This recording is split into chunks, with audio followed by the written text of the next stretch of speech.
इसमें जो लागे तो स्विच बंद कर देगी तो नहीं लागे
अंदर रखो ये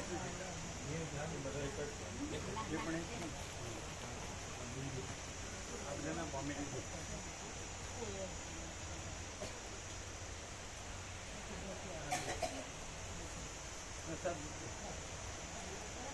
खबर है आपके लोगों ने खबर है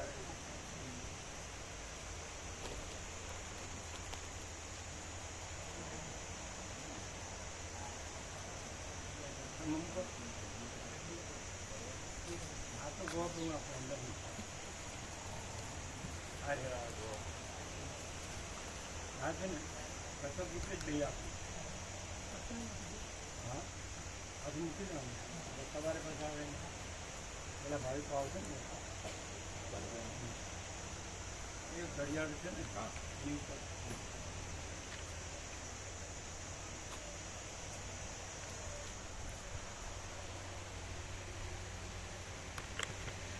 હવે હમણાં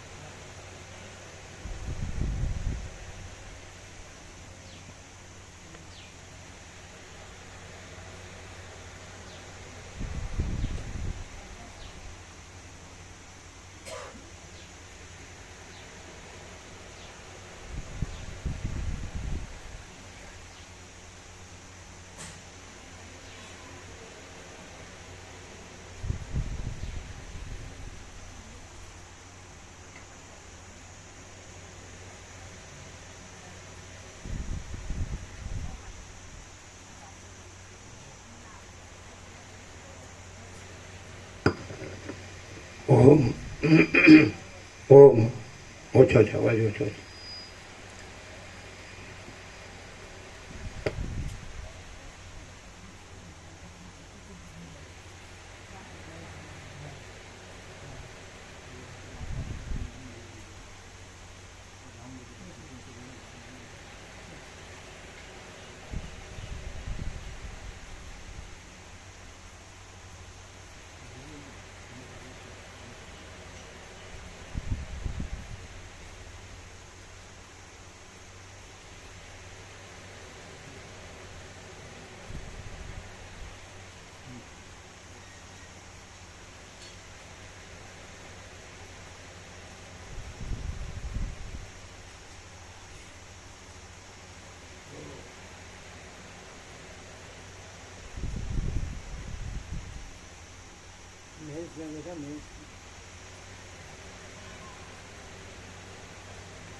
ओम ओम ओछो छे नहीं ओछो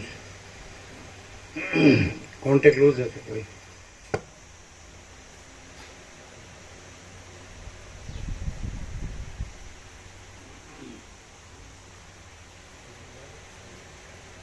બરાબર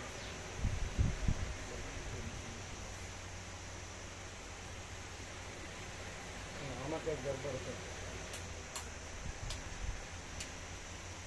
આ લાઈટ ઓછી છે, લાઈટ ઓછી છે. અહીંયા કોન્ટેક્ટમાં છે પાછળ આ લાઈટ ઓછી છે.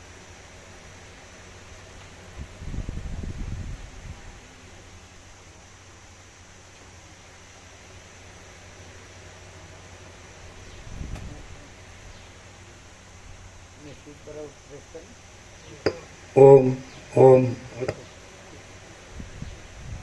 વધારી અને થોડો અવાજ નથી આવતો. અવાજ બંધ છે. જો અવાજ બંધ છે.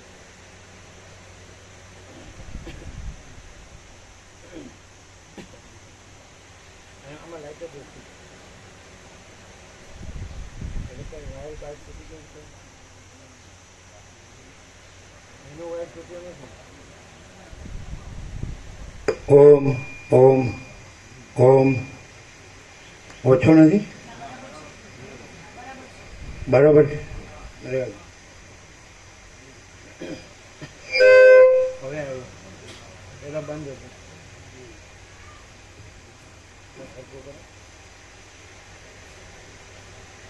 ઓમ ઓમ બરાબર છે.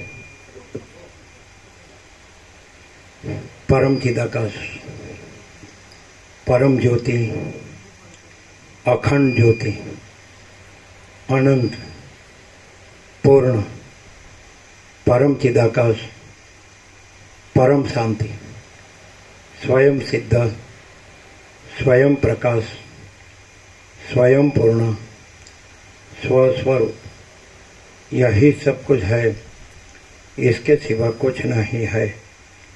शून्यभास अनंत कोटि महाकल्पो है ही नहीं.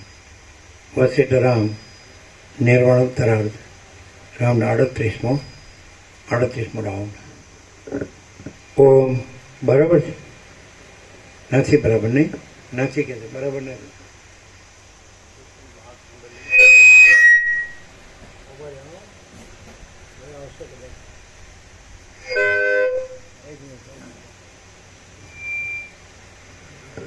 ઓમ ઓમ ઓછો છે નહીં. ઓમ પેલું થાય છે લાઈટ ફૂલ છે થોડું અંદર લો બસ. ઓમ બે અંદર લ્યો.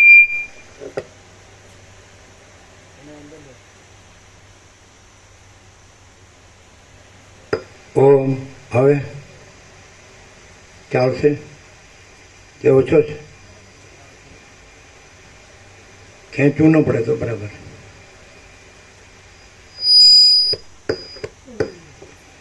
ઓમ ઓમ ઓછો છે. જો કોન્ટેક્ટ જો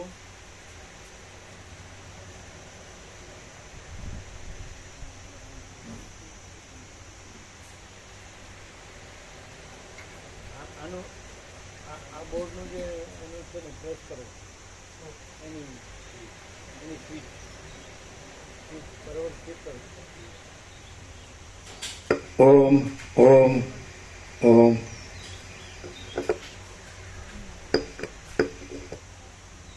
બીજા બધા કોન્ટેક્ટ વર્ટિકલ જ ઓમ ના ના ઓમ ઓમ ઓમ ચાલે ના એ તો અમે જોરથી બોલીશ એટલે આ જો ખેંચવું પડે. અહીંયા વાયર પર તૂટ્યો નથી તો પહેલાં બે આ બે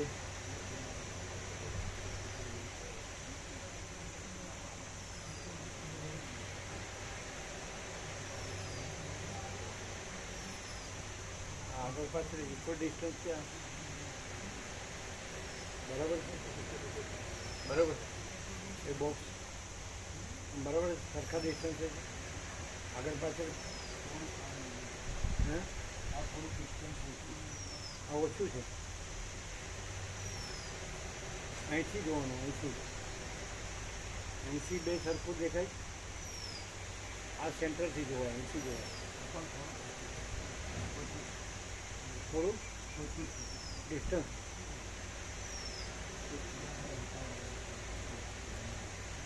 આ દૂર છે, આ નજીક છે. તો આને નજીક કરો.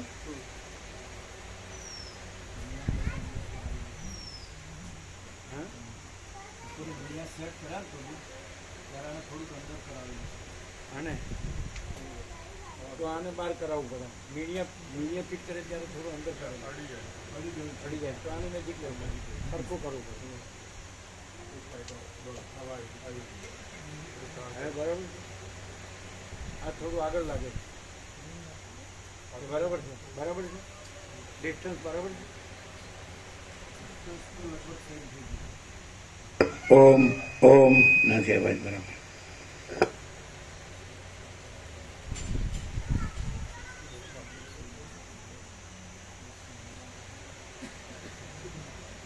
દબાણ થઈ ગયું. હા. આગળનો ભાગ દબાયેલો છે. ફ્રેશ છે. દેખો આગળ का भाग फ्रेश છે. એટલે ક્યાંક દબાણું છે. મૂકવામાં અથડાનું હોય ને એવું લાગે હે ને. ત્યાં અંદર નથી હોય. ઠીક है क्या? હા, ઓમ ઓમ ઓમ ઓમ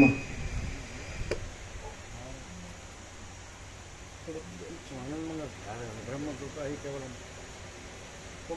एकदम हिमालय गंगा બધું નહીં, હા એકદમ બરફ ને બધું હા વસી ટાસવાને જે હા આમ કુદરતી સૌંદર્ય ભરપૂર.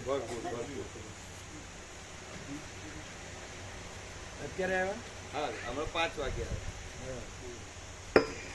ઓમ હવે આવ્યો ને ભાઈ. શું કર્યું? હા ઓમ બરાબર છે. બરાબર. એટલે જ્યારે સિમેટ્રિકલ હોય ને બરાબર તો જ એનો ફોકસ થાય.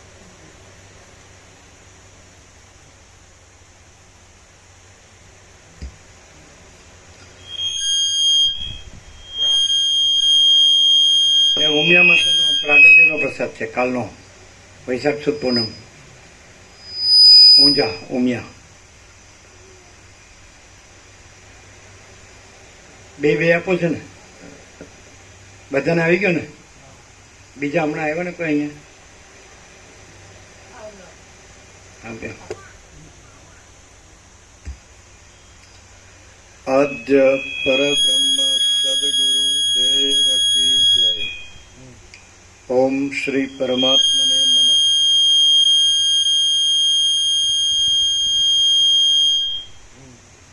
સદગ્રંથોમાં શિરોમણી શ્રીયોગ વાસિષ્ઠ મહારામાયણ, 6ઠું પ્રકરણ, નિર્વાણ ઉત્તરાર્ધ પ્રકરણ, પેજ નંબર 1726, 1726, સર્ગ 204મો, ચિદાકાશનું પ્રતિપાદન.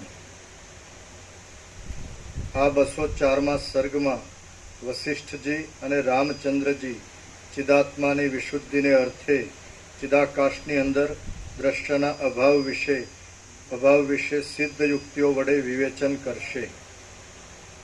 વસિષ્ઠ બોલ્યા, હે મહાબાહુ રામચંદ્રજી, વળી ફરી મારા ઉત્કૃષ્ટ વચનો સાંભળો. વારંવાર માર્જન કરવાથી અરીસો વધારે દીપે છે. ચિત્ત શુદ્ધિનું પણ તેમ જ સમજવો. અર્થની પ્રતીતિ થવી એ એક ભ્રાંતિનો અનુભવરૂપ સંકેત છે, વાસ્તવિક નથી. અને શબ્દ પણ જળના ધ્વનિના જેવો છે. સ્વપ્નની પેઠે આ દ્રશ્ય છે. ચિદાકાશનો જ એક આભાસ છે. જગત ક્યાં થયેલું જ છે? જો જાગ્રત જ મિથ્યા છે તો પછી જાગ્રત જ સંસ્કાર રૂપે રહી સ્વપ્નમાં દેખાતા પદાર્થો રૂપે બની જાય છે. તે જ જાણે સ્મરણ વડે ખડું થઈ રહેલું હોય તેમ શૂન્ય રૂપ છતાં જાણે પાસે રહેલું હોય તેમ દેખાય છે. તે પણ ચિદાકાશનો એક વિવર્ત છે. છતાં જાણે બીજા આકારે પથરાઈ રહ્યું હોય તેમ તે થઈ જાય છે. તેથી તે પણ ચિદ સત્તાથી ભિન્ન નથી. જેવી રીતે સ્વચ્છ ચિદાકાશ મારા પ્રત્યક્ષ ચૈતન્યમાં સ્વપ્નનગર રૂપ થઈ જાય છે, તેમજ આ ત્રણેય ભુવનો સાકાર છતાં નિરાકાર રૂપ છે એમ સમજવું. રામ બોલ્યા, જેવી રીતે સ્વચ્છ ચિદાકાશ મારા પ્રત્યેક ચૈતન્યમાં સ્વપ્નનગર રૂપ થઈ જાય છે, તેમજ આ ત્રણેય ભુવનો સાકાર છતાં નિરાકાર રૂપ છે એમ સમજવું. રામ બોલ્યા, આ પૃથ્વી શી રીતે થઈ? પર્વતો શી રીતે થયા? જળ શી રીતે થયું? પાષાણો શી રીતે થયા? તેજ શી રીતે થયું? ક્રિયા શી રીતે ઉત્પન્ન થઈ? કાળ શી રીતે ઉત્પન્ન થયો? પવન શી રીતે ઉત્પન્ન થયો? શૂન્ય આકાશ શી રીતે ઉત્પન્ન થયું? ચિદાકાશની સિદ્ધિ શી રીતે થઈ? મહારાજ, હે મહારાજ, જો કે આ સર્વ મેં જાણેલું છે, તો પણ ફરીવાર આપ મને બોધ થવા માટે કહો. વશિષ્ઠ બોલ્યા, હે રામચંદ્રજી, સ્વપ્નમાં દીઠેલા મહાનગરની અંદર પૃથ્વી શી રીતે થઈ? આકાશ શી રીતે થયું? એ તમે યથાર્થ રીતે કહો. વળી તેમાં જળ, પાષાણ, તેજ, દિશાઓ, કાળ અને ક્રિયા એ સર્વ શી રીતે ઉત્પન્ન થયા, અને આ સર્વ નિમિત્ત કારણ આદિ પણ શી રીતે થયું તે તમે કહો. કોણે તેની રચના કરી? કોણે તેને બાળી નાખ્યું? કોણ તેને લઈ આવ્યું? કોણે તેને ગોઠવ્યું? કોના વડે તે પ્રાપ્ત થયું? કોણે ઉત્પન્ન કર્યું? કોણે પ્રગટ કર્યું? કેવા આચરણવાળું છે અને તેનું શું સ્વરૂપ છે? રામ બોલ્યા, સ્વપ્નરૂપ આ જગતનું સ્વરૂપ કેવળ ચિદાકાશ જ છે. પૃથ્વી, પર્વત આદિ કાંઈ સત્ય નથી, પણ નિરાકાર, નિરાશ્રય આત્મા જ છે. આત્મા જ તેનું વાસ્તવિક સ્વરૂપ છે. ચિદાકાશ રૂપ હોય નિરાકાર અને નિરાધાર છે. તો પછી એ નિરાધાર અને નિરાકાર ચિદાકાશને આધાર વડે શું પ્રયોજન છે? જ્ઞાન વડે જોતા આ કશું ઉત્પન્ન જ થયું નથી. એ સગળો ચિદાકાશનો વિલાસ છે. સ્વપ્નની પેઠે મન જ જગતના આકારે થઈ રહેલું છે અને બીજું નથી. દિશા, કાળ આદિ ચિદાકાશનો જ એક આભાસ છે. પર્વત આદિ પણ ચિદાકાશના આભાસ રૂપ છે. બોધ થતા જળ આદિ પણ ચિદ્રૂપ છે, અને તત્વજ્ઞાની દ્રષ્ટિમાં વાયુ આદિ પણ ચિદાકાશ રૂપ જ છે. ચિદ્રૂપ તત્વ જ આકાશ ભાવનું ધારણ કરતા આકાશરૂપ થઈ રહે છે. કઠિનપણા વડે તે પાષાણ રૂપ થઈ રહે છે, અને દ્રવપણાથી તે જાણે જળરૂપ હોય તેમ જણાય છે. વસ્તુતઃ જોઈએ તો પૃથ્વી આદિ કાંઈ છે જ નહીં, અને કાંઈ દ્રશ્ય પણ નથી, પણ અનંત ચિદાકાશ જ એક છે, અને તે જ સર્વરૂપ થઈ રહેલું છે. મહાસાગરનું જળ દ્રવપણાને લીધે જેમ એકરૂપ છતાં અનેક પ્રકારના વ્યાપારને લીધે અનેક પ્રકારે થઈ જાય છે, તેમ ચિદાકાશ પોતાના સ્વરૂપની અંદર એક જ પ્રકારે રહ્યા છતાં અનેક પ્રકારે વિવર્ત રૂપે ભાસે છે. ચિદાકાશ જ પોતાની અંદર કઠિનતાની કલ્પના વડે જાણે પૃથ્વીરૂપ તથા પર્વતરૂપ થઈ રહેલું હોય તેમ બની જાય છે, અને શૂન્યતાની કલ્પના વડે તે જાણે પોતે શૂન્યરૂપ થઈ રહેલું હોય તેવું પોતાના સ્વરૂપને સમજે છે. પોતાના સ્વરૂપની અંદર એ ચેતન તત્વ દ્રવ્યપણાની કલ્પના વડે પોતામાં જળ ભાવને અનુભવે છે. દ્રવપણાની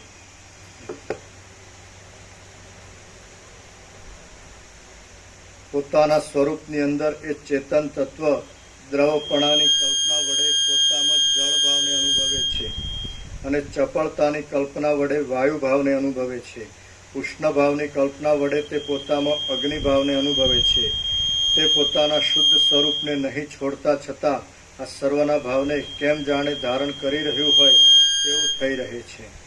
આકાશરૂપ ચિદ ધાતુનો એવો સ્વભાવ છે. આ પ્રમાણે તે જે વિવર્તને ધારણ કરે છે તેમાં કશો કારણનો કે ગુણનો ક્રમ નથી.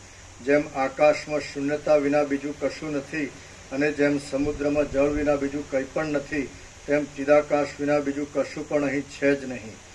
આ સર્વ, તમે અને હું ઇત્યાદિ જગત ચિદાકાશથી જુદું નથી, કેમ કે તે વિના બીજું કાંઈ સંભવતું નથી. માટે તમે શાંત થઈ રહો. નિરાકાર એવા તમે જેમ આ ઘરની અંદર સ્વપ્ન, મનોરથ આદિ વડે પોતાના આત્માને જ અગ્નિ, શૈલ આદિરૂપ વિવર્ત ભાવથી બનાવી દઈ પોતાના સ્વરૂપને જ તેવા આકારે દેખો છો, તેમ નિરાકાર ચિદાકાશ વિશે પણ સમજવું. ચિદાકાશ જ દેહના જેવું થઈ પ્રતીતિમાં આવે છે, બાકી સૃષ્ટિના આદિકાળમાં દેહ જ નથી. આમ જો દેહ નથી તો પછી વિના કારણે અજ્ઞાનને લીધે જ ચૈતન્ય દેહાકાર ભાસે છે, બાકી વાસ્તવિક રીતે નથી. એમ વિવેકીઓએ વિચારવાનું છે. મન, બુદ્ધિ, અહંકાર, પંચમહાભૂતો, પ્રાણીઓ, પર્વતો અને દિશાઓ એ સર્વ શિલાના ગર્ભની પેઠે બ્રહ્મની અંદર યથાસ્થિતપણે રહ્યા છતાં અનિર્વચનીય છે. આમ કશું ઉત્પન્ન થયું નથી, તેમ કશાનો નાશ પણ થયો નથી. જગત યથાસ્થિતપણે રહ્યા છતાં ચિદરૂપ છે અને ચિદરૂપ બ્રહ્મ પોતાના સ્વરૂપની અંદર જ સદાકાળ રહે છે. દ્રવ જેમ જળરૂપ કહેવાય છે, તેમ ચિદાકાશની અંદર તેનું પોતાનું સ્વરૂપ વિવર્ત રૂપે પ્રસરી રહે છે. તે જ જગત નામથી કહેવાય છે. યથાર્થ દ્રષ્ટિથી શુદ્ધ વિવેકને પામેલા પુરુષને આ જગતનું ભાન ઉપરથી હોય છે, છતાં પણ અંદરથી નથી હોતું. તેને તો શૂન્ય ચિદાકાશ જ પરમાર્થરૂપ ભાસે છે. બાકી મૂર્ખ માણસને જેમ ભાસતું હોય તેમ ભલે ભાસો. શ્રીયોગ વાસિષ્ઠ મહારામાયણમાં નિર્વાણ પ્રકરણના ઉત્તરાર્ધનો ચિદાકાશનું પ્રતિપાદન નામનો સર્ગ 204મો સમાપ્ત. સર્ગ 205મો જગત ચિદરૂપ છે. આ 205મા સર્ગમાં જગતની સ્થિતિ વિવર્તરૂપ અને સ્વપ્ન તુલ્ય છે.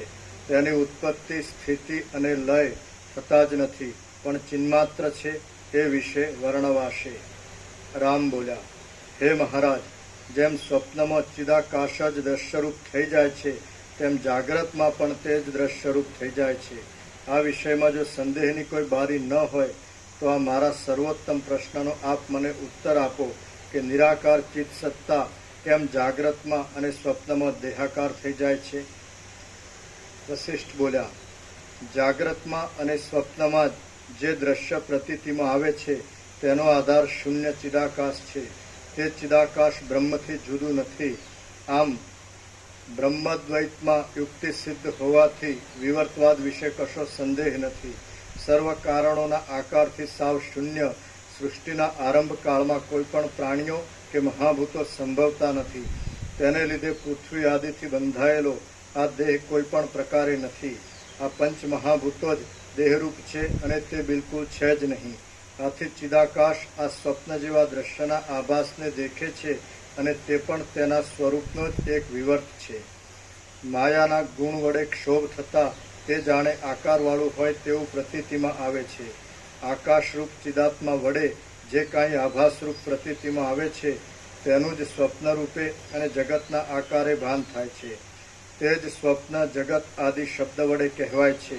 ચિદાકાશની અંદર જે કાંઈ આકાશના જેવું નિર્મળ જગતનું સ્વરૂપ છે તે જ અનુભવના બળથી સ્વપ્ન જગત આદિરૂપ થઈ રહે છે. આ પ્રમાણે આ સર્વ ચિદાકાશનો વિવર્ત જ ફેલાઈ રહેલો છે અને ચિદાત્માએ પોતે જ તેને પૃથ્વી આદિ જુદી જુદી સંજ્ઞાઓ કલ્પી લીધેલી છે. ચિદાકાશનો વિવર્ત જ સ્વપ્ન તથા જગત આદિ શબ્દ વડે કહેવામાં આવે છે. સ્વપ્ન તથા જગત આદિ ખરું તત્વ ભ્રાંતિથી થતું તેનું ભાન જ છે. જોકે વસ્તુતઃ ચિદાકાશ રૂપ છે, છતાં પણ જ્ઞાન થતા સુધી તે કોઈ દિવસ શાંત થતું નથી. સૃષ્ટિઓની દ્રષ્ટિઓ અનેક પ્રકારની ભિન્ન ભિન્ન છે. વસ્તુતઃ જોતા તે સર્વ ચિદાકાશના પોતાના સ્વરૂપની અંદર વિવર્ત રૂપે તેવા આકારે રહેલું છે એમ સમજાય છે. આકાશની અંદર શૂન્ય ભાવની પેઠે બ્રહ્મની અંદર સૃષ્ટિઓના પ્રલય તથા સ્થિતિ રહ્યા છે. રામ બોલ્યા, હે મહારાજ, આપે કરોડો સૃષ્ટિઓ વિશેનું વર્ણન મને કહી સંભળાવ્યું છે. તેમાં કેટલીક બ્રહ્માંડની અંદર રહેલી છે, કેટલીક બ્રહ્માંડની બહાર છે, કેટલીક પૃથ્વી પર રહેલી છે, કેટલીક આકાશમાં રહી છે, કેટલીક તેજની અંદર રહી છે, કેટલીક પવનની અંદર રહેલી છે. કેટલીક સૃષ્ટિઓ તો આકાશની અંદર રહેલી ગોળાકાર ભૂપીઠને ધારણ કરનાર છે. તે ભૂગોળને કીડાની પેઠે ઉપર અને નીચે વળગી રહેલા સર્વ દેવ દાનવ આદિને અમે જ ઉપર છીએ એવા વિવિધ પ્રકારના નિશ્ચયો થાય છે. તેમને ભૂમિના મૂળ પ્રદેશમાંથી નીચેની પ્રજા ઊંચા પગવાળી અને નીચા માથાવાળી ભાસે છે. તેમજ વનો અને પર્વતો લટકતા જેવા પ્રતીતિમાં આવે છે. કેટલીક સૃષ્ટિઓ તો વાયુના શરીરવાળા પ્રાણીઓના સમૂહથી ભરેલી છે. કેટલીક તો નિરંતર અંધકાર વડે જ વ્યાપ્ત રહેનાર છે. કેટલીક સૃષ્ટિઓ આકાશના જેવી દેહ રચનાવાળા પ્રાણીઓ વડે યુક્ત છે. કેટલીક સૃષ્ટિઓ કૃષિના કુળો વડે આકુળ થઈ રહેલી છે. કેટલીક આકાશની અંદર રહેલી છે. કેટલીક પાષાણની અંદર રહેલી છે, કેટલીક પાત્રવાળા ગૃહ મંડપ આદિની અંદર રહેલી છે, અને કેટલીક સૃષ્ટિઓ પક્ષીઓની પેઠે આકાશની અંદર રહેલી છે. હે તત્વવેત્તાઓમાં શ્રેષ્ઠ વશિષ્ઠજી, તે સર્વના મધ્યમાં આ આપણું બ્રહ્માંડ કેવા પ્રકારનું છે અને શી રીતે રહ્યું છે તે વિશેનો ખુલાસો આપ મને આપો. વશિષ્ઠ બોલ્યા, જે વસ્તુ અપૂર્વ હોય, અદ્રષ્ટ હોય, અનુભવમાં ન આવતી હોય અને સાંભળેલી પણ ન હોય તે વિશે સમજણ પાડવા માટે ઉત્તમ દ્રષ્ટાંતો વડે વર્ણન કરવામાં આવે છે. તેને સારી રીતે ગ્રહણ કરવામાં આવે છે તથા તેને માટે તર્ક પણ કરવામાં આવે છે. પરંતુ હે રામચંદ્રજી, શાસ્ત્રોએ, મુનિઓએ તથા દેવતાઓએ આ બ્રહ્માંડ તો અનેક પ્રકારે વર્ણવેલું છે અને તે સર્વ તમારા જાણવામાં જ છે. જે પ્રમાણે તમે જાણેલું છે, જે પ્રમાણે શાસ્ત્રોએ વર્ણવેલું છે તે પ્રમાણે જ આ સર્વ રહેલું છે. બીજું હું શું તમને અહીં વર્ણન કરી સંભળાવું? રામ બોલ્યા, હે મહારાજ, મહાચિદાકાશ શી રીતે બ્રહ્માંડના આકારે થઈ રહેલું છે, તેનું પ્રમાણ કેટલું છે અને તે કેટલા કાળ સુધી રહેનાર છે? વશિષ્ઠ બોલ્યા, આ અનાદિ અનંત અવિનાશી બ્રહ્મ નિરંતર જ છે. તેનો આદિ મધ્ય કે અંત નથી. તે પરમ શુદ્ધ ચિદાકાશની અંદર આકારો નથી.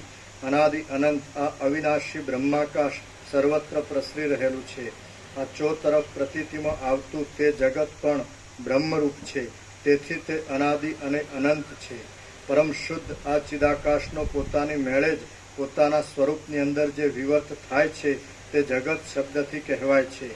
આથી તે દ્રશ્ય પોતાની મેળે જ મિથ્યા છે એમ સિદ્ધ થાય છે. પુરુષને જેમ સ્વપ્નમાં સ્વપ્નનગરનું દર્શન થાય છે તેમ સ્વપ્નનગરની પેઠે જાગ્રતમાં જ તે પુરુષને દ્રશ્યની પ્રતીતિ થાય છે. તે જ આ જગત શબ્દથી કહેવાય છે. અહીં કઠિન એવો પર્વત નથી, દ્રવરૂપ જળ નથી, શૂન્ય આકાશ નથી અને કલ્પનામય કાળ પણ નથી. ભ્રાંતિના યોગથી ચિદાત્મા જ પોતાની મેળે એ અવિનાશી તત્વને જેવા પ્રકારનું કલ્પી રહે છે તેવા પ્રકારે એ ચેતન તત્વની અંદર શૈલ આદિનો ભાવ થઈ ગયેલો પ્રતીતિમાં આવે છે. જેમ સ્વપ્નની અંદર શિલા નહીં છતાં શિલા ખડી થઈ જાય છે અને આકાશ નહીં છતાં આકાશ ખડું થઈ જાય છે, તેમ ચિદાકાશની અંદર સૃષ્ટિ આદિ સ્વપ્નમાં દ્રશ્યની સ્થિતિ થાય છે. નિરાકાર અને શાંત એવું ચૈતન્ય જ સ્વપ્નની પેઠે પોતાની ચિત્ત સત્તાને વિવર્ત રૂપે અનુભવે છે અને તે જ જગત છે એમ મેં તમને વારંવાર કહેલું છે. તે નિરાકાર ચેતન તત્વ જ સત્ય છે. જેમ પવનની અંદર રહેનારી તેની ચલન શક્તિ પવન રૂપ જ છે અને તેમાં કશું અંતર નથી, તેમ આ દ્રશ્ય પણ બ્રહ્મની અંદર બ્રહ્મ રૂપે રહેલું છે અને તેનો ઉદય કે અસ્ત નથી. જેમ જળની અંદર દ્રવપણું રહે છે, આકાશની અંદર શૂન્યપણું રહે છે અને વસ્તુની અંદર વસ્તુપણું રહે છે, તેમ બ્રહ્મની અંદર આ જગત રહેલું છે. કારણ રહિત એવું આ દ્રશ્ય વિના કારણે બ્રહ્મમાંથી આવિર્ભાવ કે તિરોભાવને પામતું નથી. બ્રહ્મની અંદર આ જગતનો ભાવ કે અભાવ પણ નથી, તેમ બ્રહ્મથી તે ભિન્ન પણ નથી.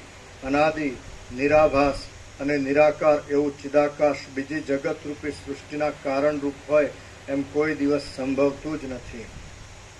જેમ કોઈ એક અવયવીના અવયવો તેનાથી જુદા નથી હોતા, તેમ નિરાકાર ચિદાકાશની અંદર આ જગત પણ જુદા રૂપે નહીં રહેતા બ્રહ્મ રૂપે જ રહેલું છે. સર્વ શાંત, નિરાલંબ, નિર્વિકાર ચિદ્રૂપ છે. અહીં સત્તા અથવા અસત્તા કશું નથી અને કશું પણ નાના પ્રકારનું અહીં છે નહીં. સંકલ્પની પેઠે અને સ્વપ્નનગરના નૃત્યની પેઠે આ સર્વ આભાસ રૂપે વિસ્તરી રહેલું છે. બાકી વસ્તુતઃ જોતા સમાન, શાંત, જન્મ આદિ વિકારથી રહિત અને અવિનાશી ચિદાકાશ જ સત્ય રૂપે રહેલું છે. સ્વચ્છ અને મનોહર એવું ચિદાકાશનું સારભૂત સ્વરૂપ પોતાના ચિત્ત સ્વભાવને લીધે પોતાના જે વિવર્તને પ્રસારી દે છે તેને જ તે જગત રૂપે સમજે છે. તે ઠેઠ પ્રલય સુધી પોતાની કલ્પના વડે પોતાના સ્વરૂપને જ તેવા પ્રકારે અનુભવે છે. શ્રીયોગ વાસિષ્ઠ મહારામાયણમાં નિર્વાણ પ્રકરણના ઉત્તરાર્ધનો સર્ગ કારણ નિરાશ નામનો સર્ગ 205મો સમાપ્ત. સર્ગ 206મો. બ્રહ્મ જ સત્ય છે, જગત નહીં.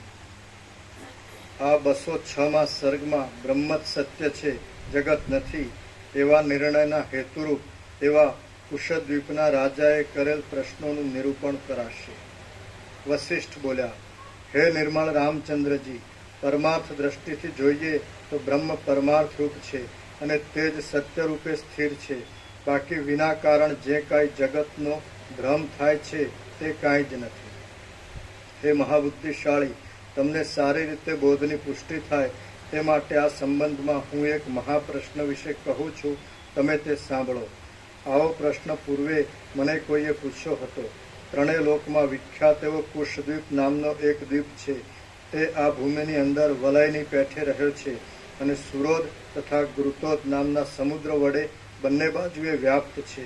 તેની અંદર પૂર્વ અને ઉત્તર દિશાના મધ્ય ભાગમાં ઇલાવતી નામની સુવર્ણની નગરી છે અને તે પોતાની કાંતિરૂપી જ્વાળામય સ્તંભો વડે પૃથ્વી તથા આકાશ એ બંનેને વ્યાપ્ત કરી રહી છે. તે પુરીની અંદર પૂર્વ ભાગમાં એક પ્રજ્ઞપ્તિ નામનો પ્રખ્યાત રાજા થયો હતો. જગતના સર્વ પ્રાણીઓ તેના ઉપર આસક્ત રહેતા હતા અને તે સ્વર્ગમાં રહેનાર બીજો ઇન્દ્ર હોય તેવો દેખાતો હતો. એક દિવસ કોઈ એક કારણને લીધે હું પ્રાતઃકાળમાં આકાશમાંથી જ્યોતિષ ચક્રમાંથી નીચે આવી પડેલા સૂર્યની પેઠે તે રાજા પાસે ગયો. તેમણે પુષ્પ, અર્ઘ્ય અને આચમનીય આદિ વડે મારી પૂજા કરી અને મને આસન આપ્યું. પછી કોઈ કથાના પ્રસંગમાં તેમણે વચમાં પ્રેમથી પૂછ્યું, હે મહારાજ, પ્રલયકાળમાં સર્વનો સંહાર થઈ જાય છે.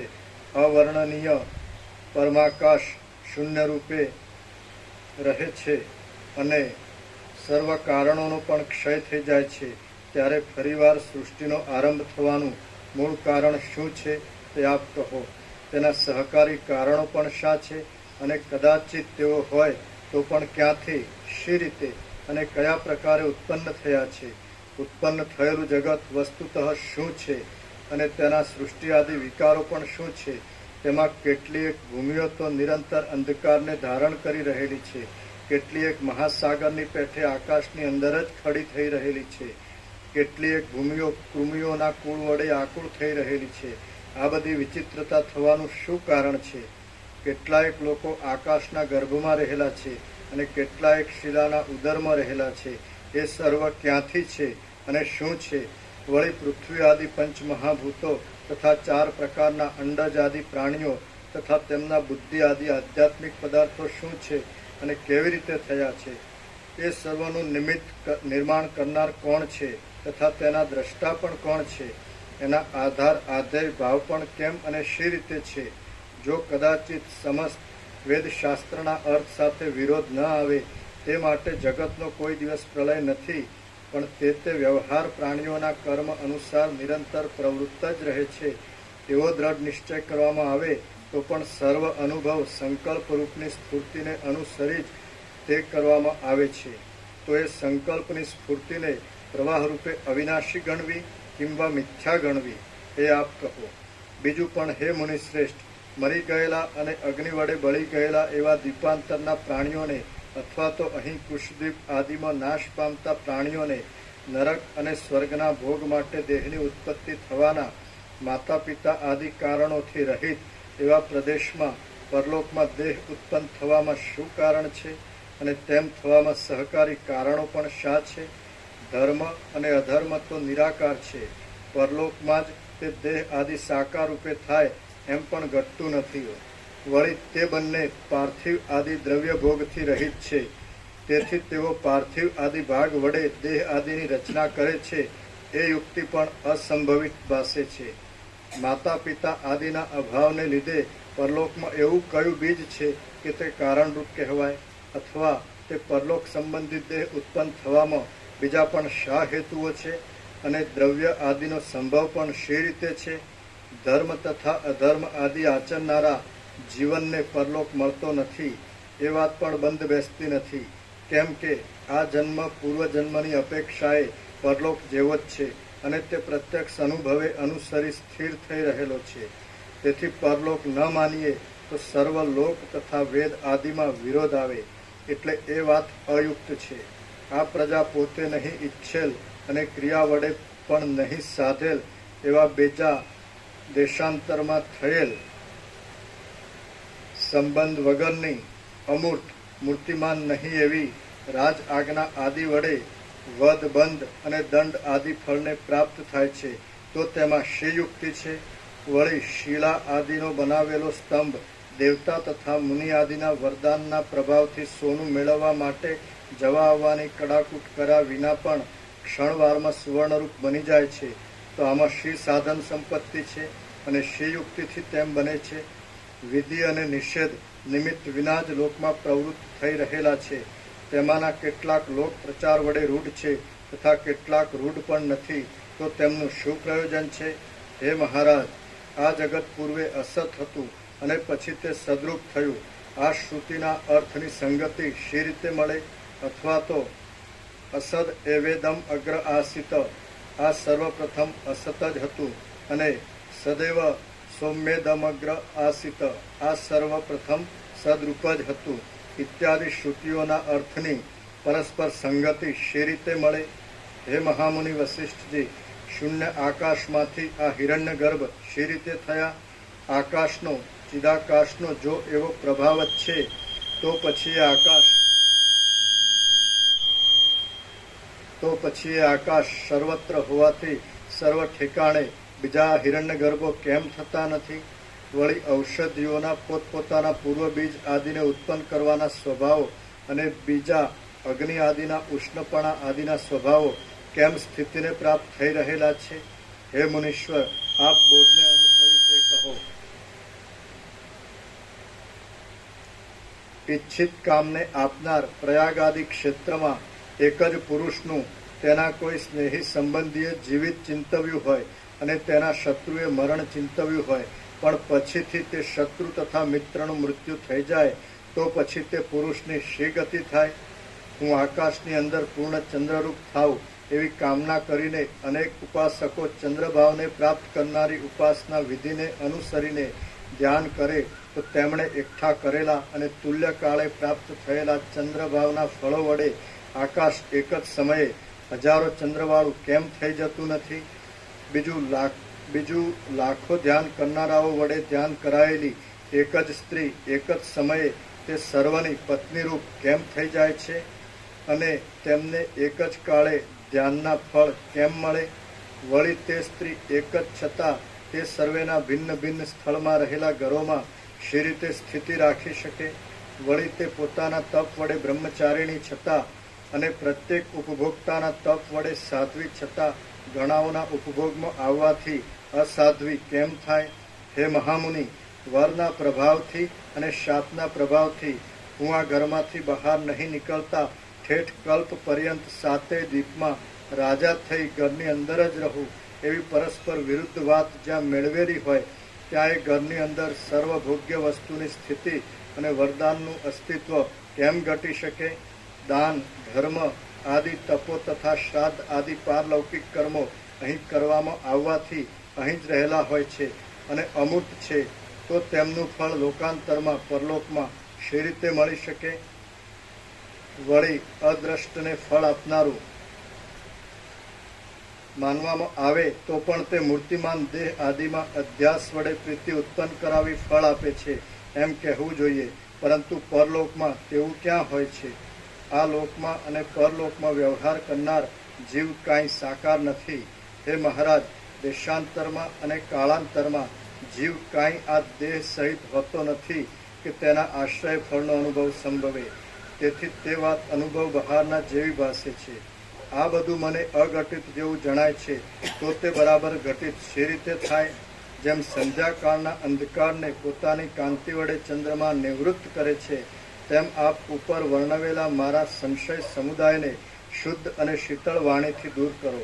હે મહારાજ, પરમાત્માના વિષયમાં સર્વ સંશયનો નાશ થવાથી પ્રસિદ્ધ રીતે ઉભય લોકનું હિત થાય છે.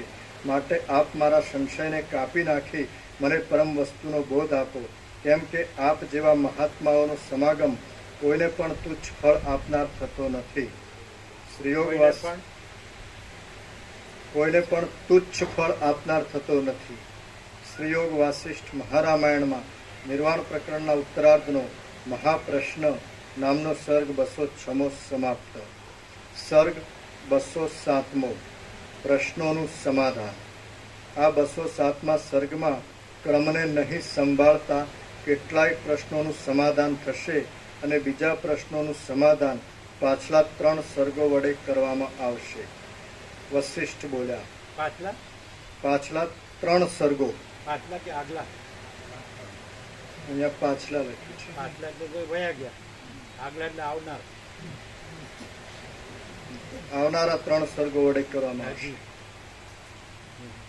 વશિષ્ઠ બોલ્યા, હે મહારાજ, તમને સ્પષ્ટ સમજાય તેવી રીતે હું કહું છું તે તમે સાંભળો. તે વડે તમારા સર્વ સંદેહો સંપૂર્ણ રીતે નિર્મૂળ થઈ જશે.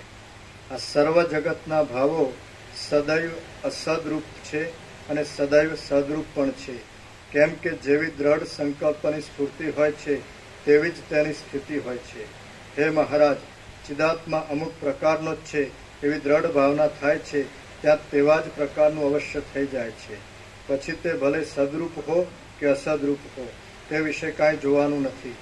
ચિદાત્માનો આવો અચિંત્ય શક્તિવાળો સ્વભાવ જ છે. તે ચિદાત્મા પ્રથમ તો એક દેહને જ ભ્રાંતિ વડે અધ્યાસ વડે આત્મારૂપ સમજે છે અને તે દેહ સંબંધી ચિદાત્મા પોતે જ દેહના ધર્મોને પોતાનામાં આરોપી લે છે.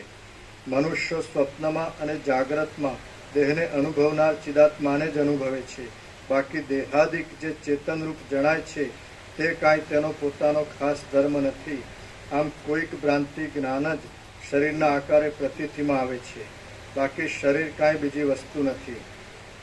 જેમ સ્વપ્નમાં અવશ્ય આશ્રય કરવા યોગ્ય અને સ્વપ્નને અનુભવનાર ચિદાત્મા જ સ્વપ્નમાં એવા સ્વપ્નના આકારે વિવર્ત રૂપે ભાસે છે, તેમ સૃષ્ટિના આરંભ કાળમાં સર્વ કારણના અભાવને લીધે ચિદાકાશ જગતના આકારે ભાસે છે. જગતનું સ્વપ્નના કરતાં શું જુદાપણું છે? એ બંને સમાન જ છે. બ્રહ્મ એવી સંજ્ઞાને ધારણ કરી રહેલું જે નિર્મળ ચિદાકાશ છે તે જ આ જગતના આકારે ભાસે છે. તો પછી જગતની ચિદાકાશથી વળી જુદાઈ કેવી હોય? એવી રીતે અવિકારી પરબ્રહ્મ પોતે જ જગત રૂપે સ્થિતિને ધારણ કરી રહેલ છે. એમ લોક, વેદ અને મહાશાસ્ત્રો વડે પૂર્વાપૂર વિચાર કરતા શુદ્ધ રૂપે અનુભવાય છે. વળી મેં પણ તે જ વાત અહીં કહેલી છે. સર્વ પ્રાણીઓની બુદ્ધિમાં દ્રઢ અનુભવ વડે રૂઢ થયેલી સત્તારૂપે સર્વત્ર પૂર્ણ અને મહાત્માઓએ અનુભવોથી કહેલ એવા જગતના ચિન્માત્રપણાનો નિષેધ કરી જે મૂઢ પુરુષો અંધારા કૂવામાં પડેલા દેડકાની પેઠે મોહના બળથી માત્ર વર્તમાન અનુભવને જ પ્રમાણરૂપ ગણે છે અને આત્માનું ચૈતન્ય સ્ફૂર્તિનું કારણ જડ શરીર છે એવા પ્રકારના મોહને ધારણ કરી રહે છે, તેઓ અવિવેકી અને ઉન્મત્ત છે. આપણી પારમાર્થિક કથામાં તેઓ યોગ્ય જ નથી. કેમ કે મદોન્મત્તની અને મદ વગરના ડાહ્યા માણસની તથા મૂઢની અને વિવેકીની પરસ્પર કથા શાને હોય? આ ત્રણેય લોકની અંદર જે વિદ્વાનની કથા વડે સર્વ સંશયોના નાશ ન થાય તે મૂર્ખ કથા જ જાણવી. તો જે મૂઢ બુદ્ધિવાળા ચાર્વાક આદિ પ્રત્યક્ષ જ પ્રમાણ છે, માટે શ્રુતિ આદિ વડે કાંઈ પણ સિદ્ધ થતું હોય તે ગ્રાહ્ય નથી એમ કહે છે. તે યુક્તિ રહિત છે, સર્વથી વિરુદ્ધ છે અને વિવેકી પુરુષોને કર્ણ કઠોર હોવાથી તે શિલાની પેઠે કઠે છે. આથી આવા તેના ભાષણને લીધે જ વિદ્વાનો તેને કૂવામાં પડેલા એક આંધળા દેડકારૂપ કહે છે. કેમ કે તે પૂર્વા પર વિચારને છોડી દઈ વર્તમાન માત્રને બતાવનાર પ્રત્યક્ષને જ પશુની પેઠે પોતાની બુદ્ધિથી વળગી રહે છે. પરંતુ વેદોને અને તત્વજ્ઞ લોક આદિને પૂછશો તો તેઓ મારી જેમ જ પોતાના અનુભવયુક્ત વિચારો બતાવશે.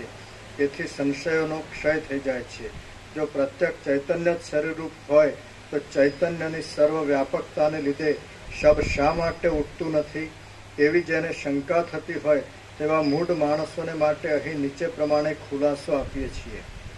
બ્રહ્મરૂપ છતાં હિરણ્ય ગર્ભને વિશે થઈ રહેલા બ્રહ્માનું તમારા સ્વપ્નનગરની પેઠે જે કાંઈ સંકલ્પનગર પ્રસરી રહ્યું છે તેનું જ આ જગતને આકારે ભાન થાય છે. માટે વસ્તુતઃ જોઈએ તો આ સર્વ નિરંતર ચિન્માત્ર છે. તેમાં પોતાના સ્વપ્નનગરના દ્રષ્ટાંતથી તમારે કાંઈ પણ ભ્રાંતિ રાખવાની નથી. જેમ સ્વપ્નની અંદર દિશાઓ, પર્વતો, પૃથ્વી આદિ અને નગર આદિ સર્વ ચિદાકાશ રૂપ છે એ અનુભવ સિદ્ધ છે, તેમાં જગતનું પણ સમજવાનું છે. બ્રહ્મ ચિદાકાશ ઘન છે, વિરાટ તેના સંકલ્પ નગર રૂપ છે, અને હિરણ્ય ગર્ભ પણ શુદ્ધ ચિદરૂપ છે. તો પછી તેની પેઠે આ જગત પણ શુદ્ધ ચિદરૂપ છે. તમારા સંકલ્પ નગરની પેઠે હિરણ્ય ગર્ભના સંકલ્પની અંદર જે પ્રકારે કલ્પાયેલું છે તે જ પ્રમાણે અનુભવમાં આવે છે. તમારા સંકલ્પપુરની પેઠે એ હિરણ્ય ગર્ભના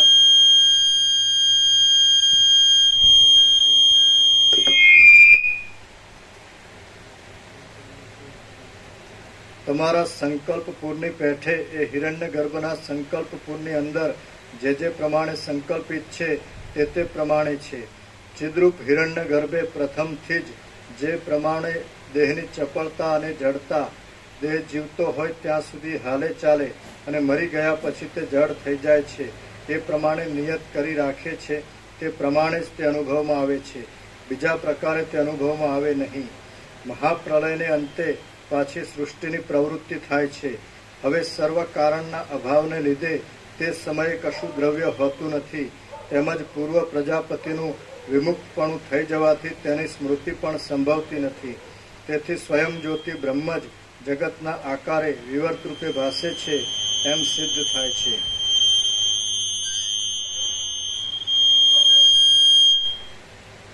બાકી દ્રવ્ય આદિ કશું વાસ્તવિક રીતે નથી. પ્રથમ બ્રહ્મે પોતે જ હિરણ્ય ગર્ભ રૂપે પોતાના આત્માને જોયો અને પછી તેણે પોતાના સંકલ્પ નગરને જગત રૂપે જાણ્યું. બાકી વસ્તુતઃ જોતા એ બંને ચિદાકાશ રૂપ છે. જેમ સંકલ્પ નગર કેવળ ચિન્માત્ર હોવા છતાં પણ તેનું અમુક પ્રકારે ભાન થાય છે, તેમ ચિન્માત્ર તત્વના એક વિલાસરૂપ આ જગતનું પણ વિના કારણે અમુક આકારે ભાન થાય છે. શરીર ભલે હો અથવા ન હો, પણ જ્યાં જ્યાં ચિદાકાશ રહેલું છે અને પોતાના આત્માને જ્યાં અવસ્થિત થઈ રહેલ સમજે છે ત્યાં ત્યાં આ દ્વૈત અદ્વૈતવાળું જગત ખડું થઈ જાય છે. આથી જ સ્વપ્નનગરની પેઠે અને સંકલ્પ નગરની પેઠે ચિદાકાશ જીવ મરણ પછી પણ જગતને દેખે છે. જેમ સૃષ્ટિના આદિમાં ચિદાકાશ પૃથ્વી વગેરે વિના જ પૃથ્વી વગેરે જગત રૂપે ભાસે છે, તેમ મરણ પછી પણ તે સર્વ જગત સ્વરૂપે ભાસે છે. જેમ પ્રબુદ્ધ થયેલા પુરુષને જણાતા સ્વપ્ન સંબંધી દેશકાળ તેના જાગ્રત સંબંધી દેશકાળને જરા અણુ માત્ર પણ વ્યાપ્ત થતા નથી, તેમ પરલોકને પ્રાપ્ત થયેલા પુરુષને પણ ઐહિક દેશકાળ વ્યાપ્ત થતા નથી. પ્રબુદ્ધ પુરુષની દ્રષ્ટિમાં ચિદાકાશની અંદર આ જગત સ્ફુટ રૂપે પોતાને અનુભવમાં આવતા છતાં પણ નથી, અને જેમ આકાશમાં કારણ નથી તેમ તેનું કશું કારણ નથી. જેમ સૂતેલા પુરુષને સ્વપ્નની અંદર આ ચિદાકાશ જ મિથ્યા રૂપે સ્વપ્ન સૃષ્ટિના આકારે ભાસે છે, તેમ પરલોકના અતિથિ થયેલ પુરુષને એ ચિદાકાશ જ સૃષ્ટિના આકારે ભાસે છે. પરલોકને પ્રાપ્ત થયેલા પુરુષને ચિદાકાશ જ પ્રથમથી તેવા આકારે નહીં થઈ રહ્યા છતાં સ્વર્ગ, પૃથ્વી, પર્વત, યમ આદિ વડે યુક્ત ભાસે છે, અને જાણે તે પૂર્વ સિદ્ધ હોય તેવું વિસ્તૃત જણાય છે. આ હું મરી જઈ પાછો નારકી ભાવથી ઉત્પન્ન થઈ યમલોકમાં આવ્યો છું અને ત્યાં શુભ અશુભ કર્મ ફળ ભોગવું છું, એવી ભ્રાંતિને જ અતિ ઘાટાપણાથી મરેલ પ્રાણી અનુભવે છે. આ ભ્રાંતિરૂપી મોહ મોક્ષના ઉપાયોમાં આદર નહીં આપનાર પુરુષમાંથી કદીશ પણ શાંત થતો નથી, પણ બોધને લીધે વાસનાનો ક્ષય થતાં જ એ મોહની શાંતિ થાય છે. ચિદાકાશની અંદર જો કે વસ્તુતઃ ચિદાકાશ જ રહેલું છે, તો પણ અપ્રબુદ્ધ પુરુષના આત્મામાં રહેલી ધર્મ અધર્મ સંબંધી વાસના જગતના રૂપે પ્રતીતિમાં આવે છે. જગતનું સ્વરૂપ શૂન્ય નથી, તેમ સત સ્વરૂપ પણ નથી, કિંતુ બ્રહ્મ નામને ધારણ કરી રહેલું ચૈતન્ય જ જગતના રૂપે વિવર્ત ભાવથી ભાસે છે. અજ્ઞાનને લીધે એ અનર્થરૂપ ભાસે છે, પરંતુ જો તેનું વાસ્તવ સ્વરૂપ ઓળખવામાં આવે તો તે બ્રહ્મરૂપ છે. શ્રીયોગ વાસિષ્ઠ મહારામાયણમાં નિર્વાણ પ્રકરણના ઉત્તરાર્ધનો મહાપ્રશ્નોત્તર નામનો સર્ગ 207મો સમાપ્ત. સર્ગ 208મો વિધાતાની ઈચ્છા. આ 208મા સર્ગમાં દૂર દેશમાં થતા યત્નો વડે બીજે ઠેકાણે પણ પ્રજાને તેવા ફળની પ્રાપ્તિ થાય એવી વિધાતાની ઈચ્છા વિશે વર્ણન કરાશે. વસિષ્ઠ બોલ્યા, પોતાને ઘેર બેઠા છતાં પ્રજાઓને અસંબદ્ધ અને નિરવયવ એવા દૂરના વૃત્તાંતો વડે શુભાશુભ ફળની પ્રાપ્તિ કેમ અને શી રીતે થાય છે તે સંબંધમાં હું કહું તે તમે સાંભળો. પ્રથમ વસ્તુતઃ જોતા આ જગત એક હિરણ્ય ગર્ભના સંકલ્પ નગર રૂપ છે. તે દ્રશ્ય રૂપે સમજાયું હોય તો દ્રશ્યરૂપ છે અને બ્રહ્મરૂપે સમજાયું હોય તો બ્રહ્મરૂપ છે. હિરણ્ય ગર્ભ પોતાના એ સંકલ્પ નગરની અંદર જેવા જેવા સંકલ્પની કલ્પના કરે છે તેવી તેવી રચના તેને દેશકાળમાં અનુભવમાં આવે છે. જેમ તમારે પોતાના સંકલ્પમય ગૃહની અંદર જે પ્રજા હોય તે તમારા સંકલ્પને જ અનુસરી થઈ રહી હોય છે, તેમ આ બ્રહ્મના સંકલ્પથી ખડા થઈ ગયેલા જગતની અંદર પણ આ સર્વ પ્રજા બ્રહ્મના સંકલ્પને અનુસરી રહેલી છે. જેમ તમારા પોતાના સંકલ્પપુરની અંદર તમે જેવી જેવી કલ્પના કરો છો તે પ્રમાણે સર્વ થઈ રહેલું તમે દેખો છો, તેમ આ હિરણ્ય ગર્ભના સંકલ્પ વડે ખડા થઈ રહેલા જગતમાં પણ હિરણ્ય ગર્ભના સંકલ્પને અનુસરી સર્વની સ્થિતિ થઈ રહી છે. યોગીઓનું યમ નિયમ આદિના સેવન વડે શુદ્ધ થયેલું જીવ ચૈતન્ય વરદાનથી કે શાપ વડે જે વ્યવહારને સાધી આપે છે તે સંબંધમાં હિરણ્ય ગર્ભનો સંકલ્પ પણ તેવો જ હોય છે. કેમ કે વર શાપ વડે જે કાંઈ થાય છે તે તપસ્વીઓના વર શાપ સિદ્ધ થાઓ એવા એક હિરણ્ય ગર્ભનો જ સત્ય સંકલ્પ છે. પ્રજાને માટે વિધિ નિષેધનો બોધ કરનારા શાસ્ત્રોએ સૂચવેલા ધર્મ અધર્મ જે કાંઈ એક આસ્થાની વ્યવસ્થા વડે ફળ આપે છે તે પણ એક બ્રહ્મના હિરણ્ય ગર્ભના સંકલ્પનું જ ફળ છે. હે પ્રિય રાજા, આ જગતની અંદર જે દેહધારીઓ છે તેમને પૂર્વકાળમાં પ્રલય સમયે આ જગત દેખાતું ન હતું, તેથી અસત્ય હતું અને હમણાં તે સત્ય રૂપે પ્રતીતિમાં આવે છે. આમ થવું પણ ચિદરૂપ બ્રહ્મના સંકલ્પના બળથી જ છે. તેની જે કાંઈ થોડી સત્યતા જણાય છે તે પણ તેનાથી જ છે. કેમ કે ચિદાકાશના ઉન્મેષ તથા નિમેષ આ જગતના ઉદયરૂપ અને પ્રલયરૂપ છે. રાજા બોલ્યો, જો આ જગત બ્રહ્માના સંકલ્પને લીધે જ સત્ય હોય તો પછી તે પ્રથમ સુષુપ્તિમાં તથા પ્રલય આદિમાં કેમ દેખાતું નથી અને જાગ્રત કાળમાં તથા સૃષ્ટિકાળમાં કેમ દેખાય છે? વળી સદા વિકારને પ્રાપ્ત થતું આ જગત શાથી જાણે સુસ્થિર આરંભવાળું હોય તેમ દેખાય છે.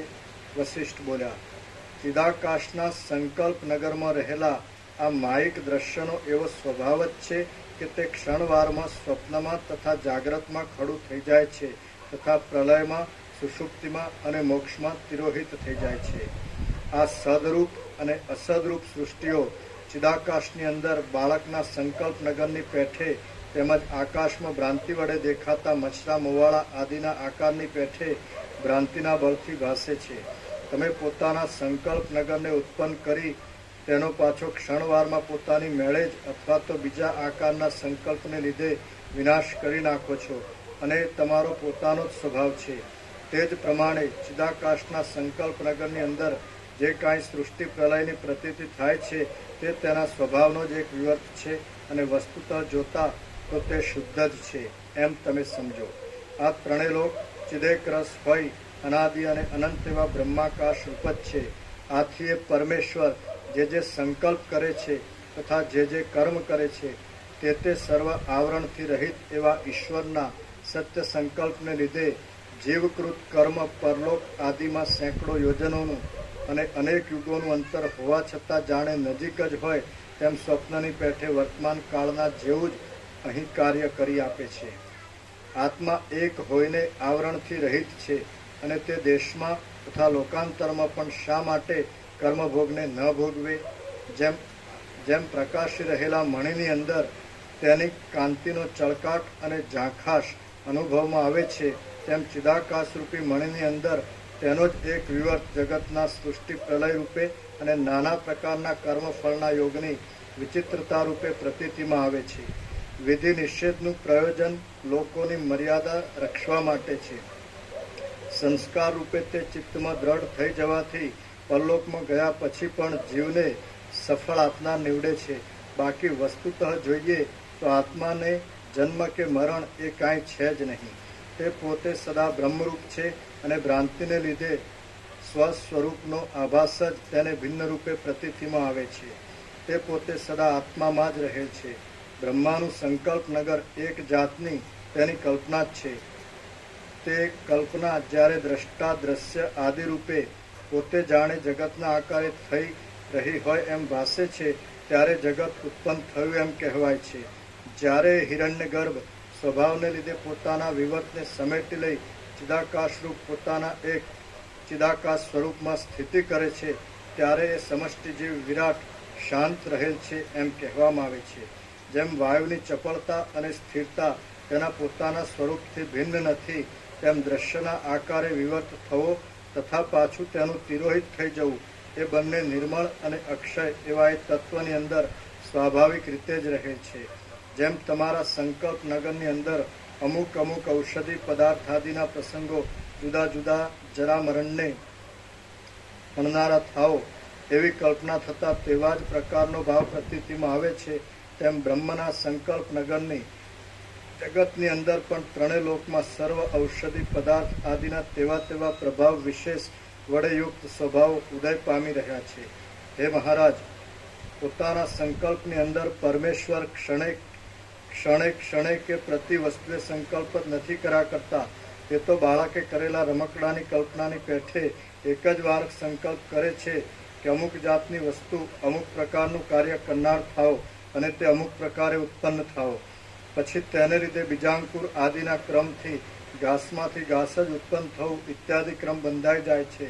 ક્ષણવારમાં એ હિરણ્યગર્ભ પોતે જ સંકલ્પ કરે છે તેમજ તે પદાર્થો તેના અવયવો શક્તિ કાર્ય આદિ ભેદો અને કાર્યોની પરંપરાઓ એક જ વખતના સંકલ્પથી સિદ્ધ થઈ જાય છે. એવો એ ચિદૈકરસ તત્વનો સ્વભાવ છે. તે સંકલ્પ વડે કલ્પાયેલા પદાર્થો સ્વભાવથી નાના પ્રકારના આકારથી રહ્યા છે છતાં ચિદરૂપે જોતા તે એક જ છે. તેઓ પોતાના સ્વરૂપથી જ ભિન્ન ભિન્ન આકારને તથા સ્વભાવને ધારણ કરી રહ્યા છે છતાં એક જ સારરૂપ અધિષ્ઠાનની અંદર તેમની સ્થિતિ છે. તે પદાર્થોની અંદર પ્રત્યેકમાં તેમના આત્મામાં બ્રહ્મરૂપતા કિંવા ચિન્માત્રતા રહેલા જ છે. સર્વના આત્મારૂપે ચિત્ત સત્તા જ્યાં જેવા પ્રકારે રહેલી હોય છે ત્યાં તેવા પ્રકારે તેનું ભાન થાય છે. આદિ મધ્ય અને અંતથી રહિત તથા અપરિમિત શક્તિવાળું એવું બ્રહ્મ જોતા કશારૂપ નથી. અધ્યારોપ દ્રષ્ટિથી જોતા તે જાણે કાંઈ અનિર્વચનીય રૂપે થઈ રહેલ હોય તેવું જણાય છે. પોતે સદરૂપ છે છતાં જાણે અસત્ય પદાર્થરૂપ થઈ રહ્યું હોય તેવી પ્રતીતિ થાય છે. કેમ કે એ પરમ તત્વ જ સર્વના આત્મારૂપ છે. માટે જ પ્રાણીઓમાં તથા તૃણ આદિ જાતિઓમાં જે વસ્તુ જેવા સ્વભાવવાળી પ્રસિદ્ધ છે તેમાં એ અચિંત્ય તત્વ જ તેવા સ્વભાવ રૂપે થઈ રહેલું છે. શ્રીયોગ વાસિષ્ઠ મહારામાયણમાં નિર્વાણ પ્રકરણના ઉત્તરાર્ધનો મહાપ્રશ્ન મોક્ષણ નામનો સર્ગ 208મો સમાપ્ત. સર્ગ 209મો. આ વિશુદ્ધ કર્મ ફળની સફળતા. આ 209મા સર્ગમાં એક જ સમયે વિરુદ્ધ કર્મોની અને તેના ફળોની પ્રાપ્તિ થતાં તે પરસ્પર વિરોધ ન કરે તે પ્રમાણે તે બંનેની સફળતા વિશે વર્ણન કરવામાં આવશે. વસિષ્ઠ બોલ્યા, ચિંતિત કાર્યને સિદ્ધિ આપનાર પ્રયાગ આદિ ક્ષેત્રમાં એક જ પુરુષનું તેના કોઈ સ્નેહી સંબંધીએ જીવિત ચિંતવ્યું હોય તથા તેના શત્રુએ મરણ ચિંતવ્યું હોય અને પછીથી તે બંનેનું મરણ થઈ જાય તો તે પહેલા પુરુષની શી ગતિ થાય? આ સંબંધમાં તમે આ સાંભળો. પહેલી સૃષ્ટિ ઉત્પન્ન કરતી વખતે બ્રહ્માએ પોતાના સંકલ્પ વડે ક્ષેત્રોનું અને પદાર્થોના ધર્મોનું અમુક ફળ નિયમિત કરી રાખ્યું હોય છે. આ જગત હિરણ્ય ગર્ભના સંકલ્પ નગરરૂપ છે. હવે તેને વિશે અધિકારીની વાંછિત અર્થની સિદ્ધિને માટે પ્રયાગ આદિ ક્ષેત્ર કલ્પાયું હોય તેની અંદર કાંઈ સ્નાન દાન તપ યજ્ઞ આદિ પુણ્ય કર્મ કરવામાં આવ્યું હોય અને તે તીર્થ તથા પુણ્ય કર્મ એ બંને વડે શાસ્ત્ર દ્વારા જોડાતા એ અધિકારી પુરુષનું શરીર સંસ્કારને પ્રાપ્ત થયું હોય તો દ્રઢ નિશ્ચય વડે કરેલા કર્મમાંથી તે પુરુષને ઈચ્છિત ફળની પ્રાપ્તિ થાય છે. તેનું એ પુણ્ય પણ એક ચેતન આત્માની શક્તિ રૂપ જ છે. વળી તે પુરુષે મહાપાપ કરેલું હોય તો તે શક્તિ જ તેના કોઈ એક ભાગને કે સંપૂર્ણ પાપને ક્ષેત્રના મહાત્મ્યના તારતમ્યને અનુસરી તથા કર્તાની શ્રદ્ધાને અનુસરી નિવૃત્ત કરી દે છે. અને પછી પોતે પણ શાંત થઈ જાય છે. જો શાસન કરવા યોગ્ય એ પુરુષનું પાપ થોડું હોય અને ક્ષેત્રનો ધર્મ તેનાથી વિશેષ હોય તો તે પુરુષમાં પાપનો નિઃશેષ રીતે નાશ કરી નાખે છે અને કાંઈ શાસ્ત્ર પ્રતિપાદિત ફળને પણ સાધી આપે છે. હે મહારાજ, જો શાસન કરવા યોગ્ય એ પુરુષનો ક્ષેત્રના મહાત્મ્યથી ઉત્પન્ન થયેલ ધર્મ અને તેનું પાપ બંને સમાન બળવાળા હોય તો પાપ અને પુણ્ય એ બેનો ભાગ કરવા માટે તેના બે શરીર તથા બે ચિદાભાસ ખડા થઈ જાય છે અને તેઓ વસ્તુતઃ જોતા એક ભ્રાંતિરૂપ જ છે.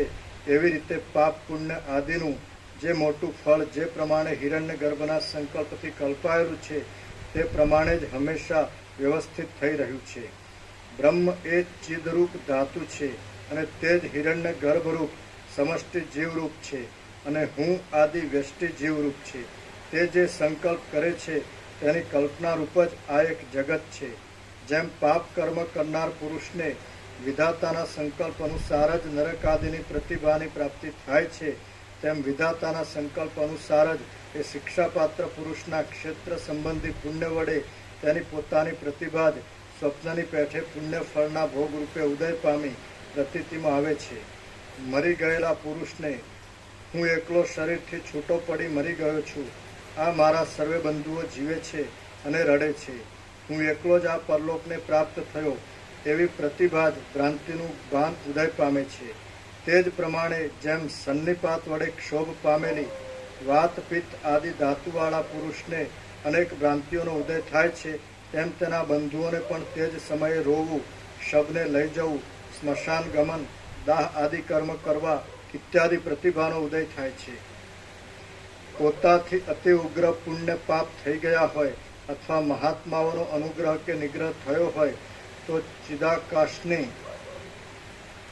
કલ્પનાના બળથી લાખો કર્મ પણ અન્યથા થઈ જાય છે. મૃત મનુષ્યના સંબંધીઓ પણ તે મરેલા માણસને ચેતન વિનાનો અને શબરૂપ દેખે છે તથા બાંધવો સાથે રડે છે અને તેને અગ્નિમાં બાળી નાખે છે. પ્રયાગ આદિ મનોરથ સાધી આપનાર ક્ષેત્રમાં જો એક જ પુરુષનું તેના કોઈ સ્નેહીએ જીવિત ચિંતવ્યું હોય અને કોઈ શત્રુએ તેનું મરણ ચિંતવ્યું હોય તો તે પુરુષ એ બંનેના કર્મ વડે ભોગ પ્રાપ્તિનો અધિકારી બને છે. તે પુરુષ પોતાના તરફ શુભ લાગણીવાળા મિત્રે જે પ્રમાણે તે ક્ષેત્રમાં પ્રાર્થના કરેલી હોય તે પ્રમાણે પોતાના આત્માને એક શરીર વડે અજરામર અને દુઃખરહિત દેખે છે. તેમજ તે પોતાના યથાસ્થિત દેહ વડે જીવિતની સ્થિતિને અનુભવે છે.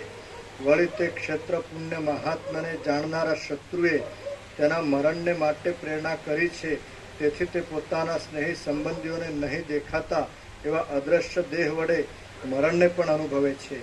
બખ્તર આદિ વડે રક્ષિત થયેલા પુરુષને જેમ બખ્તર આદિથી અરક્ષિત તથા વિશ્વાસુ એવા શત્રુને બાણ, ખડગ આદિ વડે ભેદી નાખવામાં કાંઈ ક્લેશ કરવો પડતો નથી, તેમ શત્રુએ કરેલા અભિચાર આદિ ક્રિયાના સામા ઉપાયથી રહિત એવા પુરુષને તત્કાળ જ મરણ આદિકનો અનુભવ કરવો પડે છે, છતાં તેના બંધુઓ તેને અમર રૂપે દેખે છે. એવી રીતે તે એક જ પુરુષ એક જ સમયે જીવિત અને મરણ એ બંનેને પ્રાપ્ત થાય છે. આ ત્રણે લોક ભ્રાંતિ માત્ર છે અને નિરવયવ છતાં આરંભવાળા છે. હવે ભ્રાંતિની અંદર એક બ્રહ્મથી વિરુદ્ધ એવો કયો બીજો બ્રહ્મ નથી સંભવતો? સ્વપ્નમાં અને સંકલ્પ નગરમાં જે ભ્રાંતિ અનુભવમાં આવે છે તેનાથી આ જગતની ભ્રાંતિ અધિક છે, કાંઈ ન્યૂન નથી. જેવો સ્વપ્નમાં જાગ્રતનો અનુભવ થાય છે તેવો જ આ દ્રશ્યનો અનુભવ છે. રાજા બોલ્યો, હે મહારાજ, ધર્મ અને અધર્મ જો નિરાકાર છે તો તે દેહના અનુભવમાં કારણરૂપ કેમ થાય અને ધર્મ અધર્મનું નિરાકારપણું હોવાથી એક જ વસ્તુ બે શરીરોને કેમ ધારણ કરી શકે? વશિષ્ઠ બોલ્યા, હે મહાબુદ્ધિશાળી રાજા, આ જગત બ્રહ્માના એક સંકલ્પ નગરરૂપ છે. તેમાં સત્ય હોય કે અસત્ય હોય પણ શું સંભવતું નથી? તેના સત્ય સંકલ્પથી સર્વ સંભવે છે. જેમ આપણા સંકલ્પ નગરની અંદર ન સંભવે એવું કાંઈ પણ નથી, તેમ આ બ્રહ્મના સંકલ્પ નગરની અંદર પણ ન સંભવે એવું શું હોય?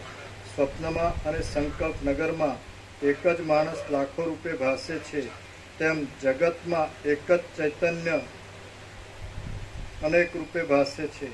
સ્વપ્નમાં હજારો રૂપે થઈ રહેલું એ એક જ ચૈતન્ય સુષુપ્તિમાં એકરૂપ થઈ જાય છે. ચિદાત્માનો જ એ સર્વ વિલાસ છે એમ માના વિના બીજો રસ્તો નથી. કેમ કે સ્વપ્નની અને સંકલ્પની સેનાના અનુભવની સ્મૃતિનો તથા સંકલ્પ નગરનો અને સ્વપ્ન નગરનો કોને અનુભવ નથી? આ જગત અનુભવરૂપ છે, ચિદાકાશરૂપ છે, અને તેથી ચિદાકાશના સંકલ્પરૂપ એવા આ જગતના સ્વપ્નની અંદર શું નથી સંભવતું? વળી વસ્તુતઃ જોતા શું સંભવે? એવી રીતે આ એક ભ્રાંતિ જ છે અને પ્રકાશમય ચિદાકાશ જ એવા આકારે ભાસે છે. અહીં કાંઈ સત નથી, અસત નથી, તેમ થોડી સત્યતાવાળું પણ કાંઈ નથી. પ્રબુદ્ધ એવા તત્વદર્શી પુરુષને જે વસ્તુ જે પ્રમાણે અનુભવમાં આવે છે તે પ્રમાણે ભલે સુખથી હો, તત્વજ્ઞને તેથી શા લાભહાનિ છે? તે પોતે જ એ સર્વરૂપ છે અને બધું નિઃશેષપણે તેના અવયવ રૂપે જ છે. જો અહીં ધર્મ કર્યો હોય તો સ્વર્ગમાં દેવતાઓને ઉપભોગ કરવા યોગ્ય એવા અમૃત રસના ઝરણા, ધરાઓ અને ફળ પુષ્પ આદિ વડે પરિપૂર્ણ એવા પર્વતો મળે છે. આમ શાસ્ત્ર દ્વારા જાણી લઈ અને પછી તેને અનુસરી પોતાના ધાર્મિકપણાથી મને તે મળશે જ એમ દ્રઢ સંકલ્પ કર્યો હોય તો પરલોકમાં ગયા પછી એવા રમ્ય પર્વતોની પ્રાપ્તિ શા માટે ન થાય? જો કદાચિત ઉપરની વાત મિથ્યાપણાથી બહાર બંધ બેસતી નથી એમ તમને ભાસતું હોય તો અહીં જે કર્મ કરવામાં આવે છે તે પરલોકમાં ભોગવાય છે એ વાત માનવામાં પણ તેવો જ ગૂંચવાડો છે. કેમ કે સંકલ્પ નગરમાં સર્વનું અવાસ્તવપણું અનુભવમાં આવે છે. જો કદાચિત કાંઈ પણ વસ્તુ સુસ્થિર સત્ય હોય તો હજી તેમાં અમુક વાસ્તવિક સયુક્તિક છે અને અમુક સયુક્તિક નથી એવો વિચાર નિર્બાધપણે કરવો ઘટે. પરંતુ આ તો ચિદ્રૂપપણાથી પોતાનો આત્મા જ સર્વદ્રશ્યના આકારે ભાસી રહ્યો છે, ત્યાં બીજું શું વિચારવાનું છે? આ જે ન્યાય મેં તમને કહ્યો છે તે સ્વપ્ન, સંકલ્પ આદિમાં સિદ્ધ એવી કલ્પનાની અંદર થતા અનુભવને અનુસરી રહ્યો છે. પરંતુ જગતના સંબંધમાં પણ તે જ ન્યાયની યોજના કરવાની છે. કેમ કે જગત પણ હિરણ્ય ગર્ભના આકારે થઈ રહેલા ચિદાકાશનો એક સંકલ્પ જ છે. જેમ તમારા સંકલ્પ નગરની અંદર સર્વ વસ્તુનો અસંભવ નથી તેમ હિરણ્ય ગર્ભના સંકલ્પ નગરની અંદર પણ સર્વ વસ્તુઓનો અસંભવ નથી જ. એ હિરણ્ય ગર્ભના સંકલ્પમાં જે વસ્તુ જેવા પ્રકારની કલ્પાય છે તે હિરણ્ય ગર્ભનો તેવો જ સંકલ્પ રહેતા સુધી તેવા જ સ્વભાવની અને તેવા જ આકારની રહે છે. આથી જ પ્રલય પર્યંત એક વસ્તુ એક જ નિયમિત આકારવાળી જોવામાં આવે છે અને તેમાં કાંઈ શેળભેળ કે ગોટાળો થતો નથી. ચિદાકાશરૂપ હિરણ્ય ગર્ભનો બીજું બ્રહ્માંડ રચવાનો પ્રયત્ન થયા વિના પ્રથમની યોજના અન્યથા થતી નથી. હિરણ્ય ગર્ભના સંકલ્પની અંદર આ જગતનું જેવું ભાન થયું છે તેવું જ ઠેઠ પ્રલય પર્યંત રહેશે. પાછો પ્રલય થયા પછી બીજો સંકલ્પ થતાં તે બીજા બ્રહ્માંડના આકાર અનુભવમાં આવશે. જેમ પ્રત્યેક જીવની અંદર પ્રત્યેક સ્વપ્નમાં સ્વપ્નનગર ખડું થઈ જાય છે તેમ કલ્પે કલ્પે હિરણ્ય ગર્ભના સંકલ્પરૂપ એવું આ જગત પણ પોતાની મેળે જ ખડું થઈ જાય છે. હે પ્રિય રાજા, સંકલ્પ નગરના જેવા સ્વરૂપવાળા જગતની અંદર ન સંભવે એવું કાંઈ પણ નથી, પણ સર્વ સંભવે છે. તે કલ્પના કરનાર અનાદિ પરબ્રહ્મરૂપ આ ચિદાત્માથી ભિન્ન નથી, તેથી સર્વ બ્રહ્મરૂપ જ છે એમ તમે સમજો. શ્રી યોગ વાસિષ્ઠ મહારામાયણમાં નિર્વાણ પ્રકરણના ઉત્તરાર્ધનો સર્વ અસ્તિત્વ દર્શન નામનો સર્ગ 209મો સમાપ્ત. સર્ગ 210મો. સર્વ જગત બ્રહ્મરૂપ છે. આ 210મા સર્ગમાં વસિષ્ઠજી પ્રશ્નોનું સમાધાન કરશે અને દેહ આદિ સર્વ જગતનું તત્વ દ્રષ્ટિ વડે બ્રહ્મ માત્રપણું વર્ણવશે. વસિષ્ઠ બોલ્યા, સેંકડો ધ્યાન કરનારાઓએ પોતાના ધ્યાનના બળથી અક્ષય પૂર્ણ ચંદ્રના પ્રકાશરૂપ ફળ પ્રાપ્ત કર્યા છતાં, ચંદ્રભાવ જ મેળવ્યા છતાં પણ આકાશ સેંકડો ચંદ્રો વડે વ્યાપ નથી થઈ જતું તે વિશે મારું આ કહેવું તમે સાંભળો. ચંદ્રબિંબનું ધ્યાન કરનારા પુરુષો ચંદ્રભાવના ઘણા દ્રઢ ધ્યાન બળથી બીજા સર્વભાવનું વિસ્મરણ થઈ જતા પોતાના પ્રાપ્તવ્ય વિષયને મેળવે છે અને ચંદ્રભાવને પ્રાપ્ત થઈ જાય છે. પરંતુ તેઓ આ જ આકાશને પ્રાપ્ત થાય છે અને આ જ ચંદ્રનો આશ્રય કરી રહે છે એવું નથી. કેમ કે બીજાના સંકલ્પ નગરને બીજો શી રીતે પ્રાપ્ત થાય તે તમે જ કહો. પોતાના સંકલ્પ નગરમાં તે ચિંતિત અર્થની પ્રાપ્તિ તે સંકલ્પ કરનાર માણસને જ થાય છે, બીજાને થતી નથી. સર્વ જીવો પૃથક પૃથક પોતાની સંકલ્પમય સૃષ્ટિના આકાશમાં જ રહેલા છે. અને કળાઓના ક્ષયથી રહિત એવો ચંદ્ર પણ ત્યાં જ રહેલો છે.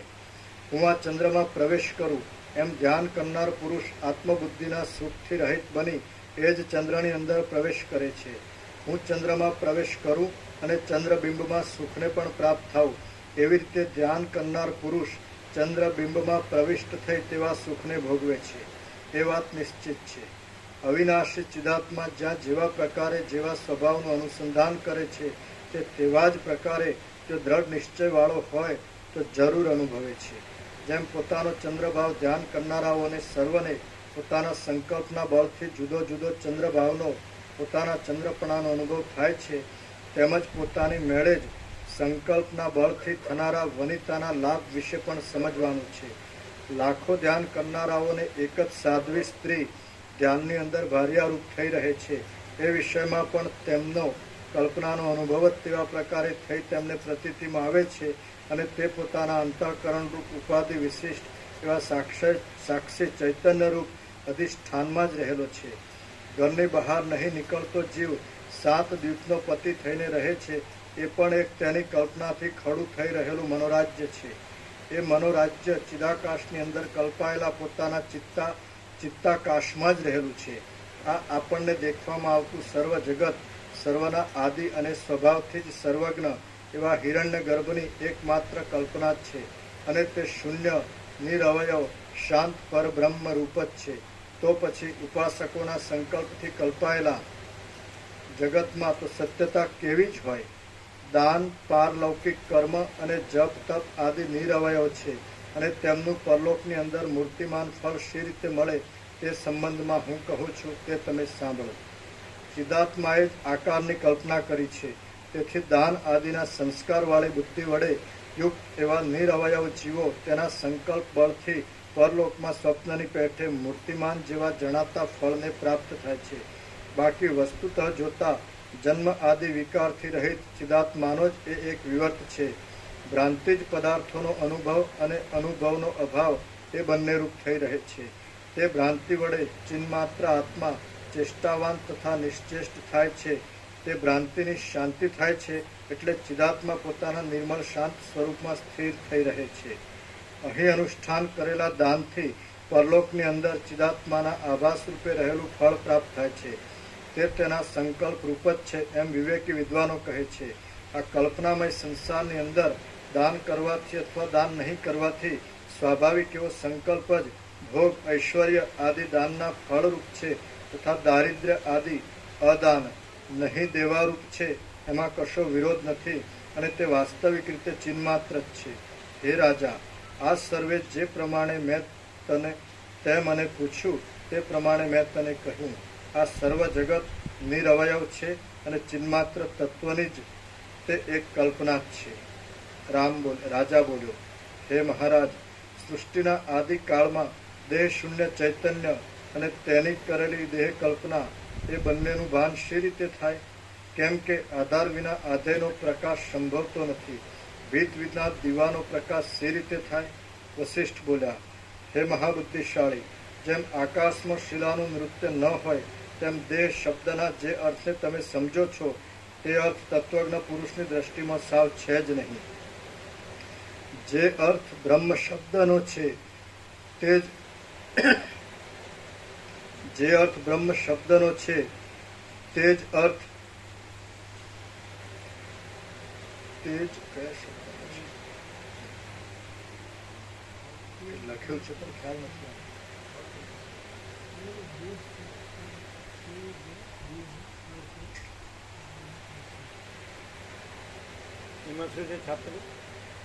છાપેલું તેવું છે પ્રભુ કે જે અર્થ બ્રહ્મ શબ્દનો છે તે જ અર્થ શબ્દનો પણ છે. નહીં, જગત શબ્દનો પણ છે. હા, જે અર્થ બ્રહ્મ શબ્દનો છે તે જ અર્થ જગત શબ્દનો પણ છે. જેમ અંબુ અને અંબસ એ બંને શબ્દના અર્થમાં કાંઈ ભેદ નથી, તેમ બ્રહ્મ શબ્દના અને દેહ શબ્દના અર્થમાં કશો ભેદ નથી. સ્વપ્નની પેઠે પ્રતીતિમાં આવતો આ દેહ બ્રહ્મરૂપ છે. હું જે સ્વપ્નનું દ્રષ્ટાંત આપું છું તે તમને જ્ઞાન થવા માટે એક પ્રકારની યુક્તિ છે.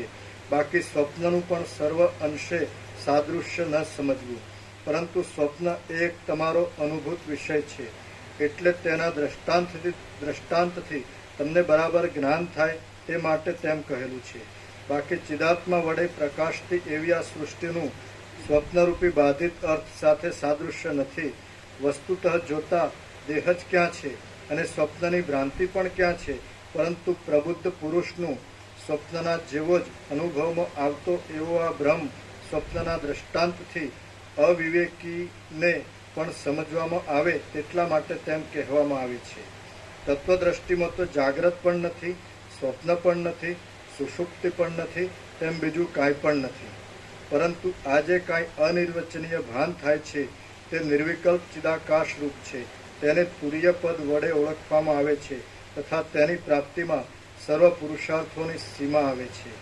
આ જે હમણાં આપણને ભાસે છે તે છે જ નહીં, તેમજ પ્રથમ જે ભાસતું હતું તે પણ નથી. જેવી રીતે કોઈ પણ પ્રકારે જાગ્રત તથા સ્વપ્ન આદિની સ્થિતિ જ ન હોય તેવા પ્રકારે અતિ સ્વચ્છ એક પરબ્રહ્મ જ છે.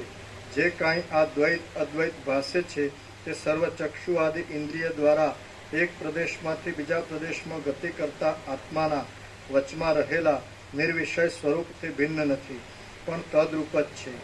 વિવેકી તત્વજ્ઞ પુરુષની દ્રષ્ટિમાં તો જે કાંઈ આ સ્વપ્ન તુલ્ય દ્વૈત અદ્વૈત તથા શુભ અશુભ પ્રતીતિમાં આવે છે તે ચિન્મય છે અને તેને નિરાવરણ આકાશની જ ઉપમા આપી શકાય છે.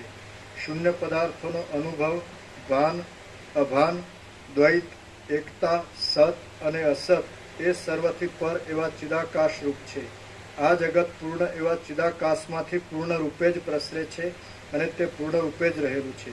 વસ્તુતઃ જોઈએ તો એ જગત થયું જ નથી, ને વ્યાવહારિક દ્રષ્ટિથી જોતા તેનું સાવ ભાન નથી થતું એમ પણ નથી. તે સ્ફટિક શિલાના ઘાટા મધ્યભાગ જેવું બ્રહ્મ એક રસ છે. જગત ચિદાકાશનો એક વિલાસ છે, તેથી તે નિરવયવ ચિદાકાશ રૂપ જ છે. જ્યાં જ્યાં ચિન્માત્ર તત્વ છે ત્યાં ત્યાં જગતની સ્થિતિ થવી સંભવે છે. ચિદાકાશ સર્વત્ર છે અને આ સર્વદ્રશ્ય જગતરૂપ છે. જોકે તે જગત શબ્દ વડે ઓળખાય છે તો પણ સર્વ શાંત પર બ્રહ્મ જ છે. ચિદાકાશના સંકલ્પ નગરના આકારે ખડું થઈ રહેલું આ જગત વ્યવહાર દ્રષ્ટિમાં યથાસ્થિત રહેલું જોવામાં આવે છે, પરંતુ તે નિર્વિકાર પર બ્રહ્મરૂપ છે. અહીં બીજી યુક્તિનો અસંભવ છે, તેથી જ આ યુક્તિ ઉત્તમ છે. પુરુષાર્થને ઈચ્છનારા શ્રોતાઓ પાસે યુક્તિ અને અનુભવથી રહિત એવી વાત શોભા આપતી નથી. સત હો કિંવા અસત હો, પરંતુ લોકમાં અને વેદ આદિ શાસ્ત્રોમાં જે સિદ્ધ છે તે વાત જ સિદ્ધરૂપ છે. પોતાના મનમાં આ વાત સમજી લેવાની છે. બાકી જે કાંઈ સિદ્ધ છે તેનો ત્યાગ કોઈ દિવસ થઈ શકતો નથી. પ્રથમ બ્રહ્મરૂપે નહીં સમજાયેલું જગત તેનું વાસ્તવિક સ્વરૂપ ઓળખવામાં આવતા બ્રહ્મભાવને પ્રાપ્ત થઈ જાય છે, બ્રહ્મરૂપ જણાય છે, અને તે યથાસ્થિતપણે રહ્યા છતાં ચરમ સાક્ષાત્કાર રૂપ વૃત્તિની સાથે જ લય પામી જાય છે. મેં અહીં કહેલા આ ન્યાય પ્રમાણે જીવનમુક્ત સહિત લોક વેદાદિ શાસ્ત્ર સર્વ સિદ્ધ થાય છે, માટે એ ન્યાયનો અહીં સ્વીકાર કરવો ઉચિત છે. આત્મરૂપ છતાં તેવા રૂપે નહીં સમજાયેલું આ સંસારરૂપી અશ્વત્થ વૃક્ષ જો તેનું વાસ્તવિક સ્વરૂપ સમજવામાં આવે તો ચિદાકાશ જ છે. તે જ હું છું, તે જ ત્રણેય લોકરૂપ છે અને તે જ બંધરૂપ છે તથા મોક્ષરૂપ છે એવો નિશ્ચય છે. આ દ્રશ્ય યથાસ્થિતપણે રહ્યું છે છતાં તત્વજ્ઞાન થતાં તે લયને પ્રાપ્ત થઈ જાય છે. દ્રશ્યરૂપ નહીં રહેલા તત્વજ્ઞ પુરુષનું સ્વરૂપ વાણી આદિ વડે અવર્ણ્ય હોવાથી શિલાના જેવું નિર્વિકલ્પ જ અવશેષ રહે છે. લોકમાં જીવનમુક્ત પુરુષની અંદર તથા શાસ્ત્રમાં અને વેદમાં જે સિદ્ધ છે તે સર્વદા સિદ્ધ જ છે અને તેને લીધે વિવેકીઓને પોતાના અનુભવ વડે પણ તે જ અનુભવમાં આવે છે. સર્વ અર્થોને છોડી દઈ ઘણા લાંબા કાળ સુધી જે એક જ વસ્તુમાં દ્રઢ નિષ્ઠા રાખવામાં આવે છે તે અવશ્ય પ્રાપ્ત થાય છે અને સર્વ લૌકિક કાર્યમાં પણ જો કાંઈ બીજી દ્રઢ ભાવના કરવામાં આવી હોય તો તેનો લાભ થાય છે. જે વસ્તુ જેવા પ્રકારની અનુભવમાં આવે છે તે તેવા પ્રકારે જ અનુભવમાં આવ્યા કરે છે. તે સત્ય હો અથવા અસત્ય હો, પરંતુ જ્યાં સુધી તેનો લાભ થતો હોય ત્યાં સુધી તે તેવા જ પ્રકારે અનુભવાય છે. હે બુદ્ધિશાળી મહાત્મા, આ ઉપર પ્રમાણે મેં તમને મહાપ્રશ્નનો વિચાર કર્યો. આ માર્ગે તમે ગતિ કરો અને વ્યાધિથી રહિત નિર્વિકાર આ માર્ગે તમે ગતિ કરો અને આદિ વ્યાધિથી રહિત નિર્વિકાર તથા નિર્વ્યસન થઈ રહી તમે ઉત્કૃષ્ટ પદમાં સ્થિર થઈ રહો. શ્રીયોગ વાસિષ્ઠ મહારામાયણમાં નિર્વાણ પ્રકરણના ઉત્તરાર્ધનો મહાપ્રશ્નોત્તર વાક્ય સમાપ્ત નામનો સર્ગ 210મો સમાપ્ત. ઓમ ઓમ ઓમ.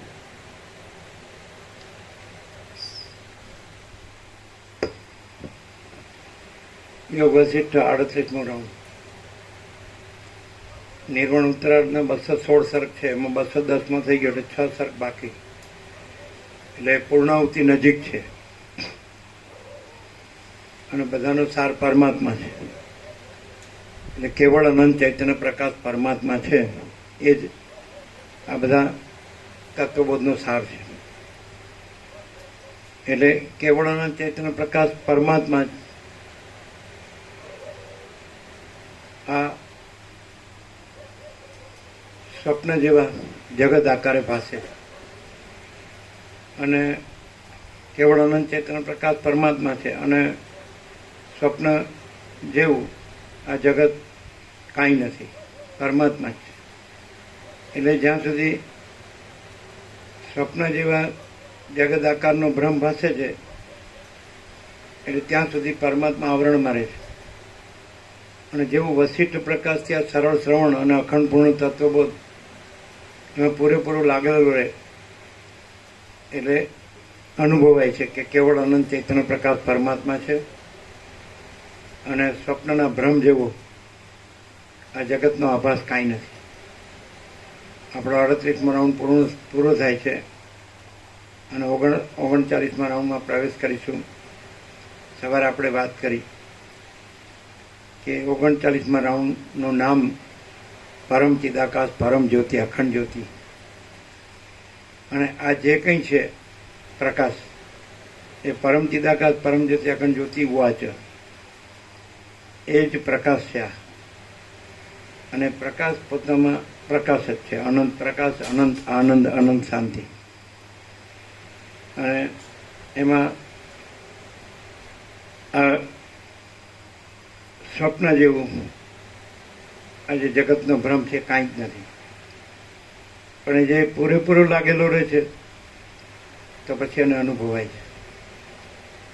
એટલે જ્યાં સુધી સ્વપ્ન જેવું આ જગત છે એનો ભ્રમ રહે છે ત્યાં છે તો પરમાત્મા જ. અને સ્વપ્ન જેવો જગતનો ભ્રમ સાચો નથી, પણ ભ્રમ હોય, અજ્ઞાન હોય ત્યાં સુધી સાચો લાગે તો એ સાચો નથી અને પરમાત્મા જ સાચા છે. એટલે જે અભ્યાસમાં રહે છે બરાબર પ્રકાશથી વશિષ્ઠને સાંભળે છે તો કેવળ અનંત ચૈતન્ય પ્રકાશ પરમાત્મા. આ હું અને જગત એ સ્વપ્ન જેવું ને જાંજવાના જળ જેવું છે. અસત અસાર દુઃખ રૂપ છે, મિથ્યા નાશવંત છે અને સ્વપ્ન જેવું અને મૃતૃષ્ણના જળ જેવું છે એ અનુભવાય છે. અને એ જે કાંઈ નથી એવી ભ્રાંતિ છે હું અને જગત, સ્વપ્ન જેવી અને જાંજવાના જળ જેવી, મૃતૃષ્ણના જળ જેવી, તો એનો જે સાક્ષી છે એ પોતે જ પરમાત્મા છે.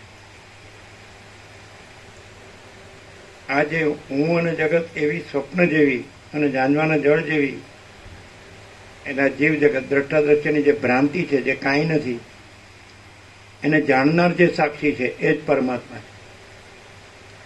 એટલે પોતે સાક્ષી પરમાત્મા છે અને પોતે આ અહમ અને જગત એવી જે કાંઈ નથી એવી ભ્રાંતિ એ છે જ નહીં.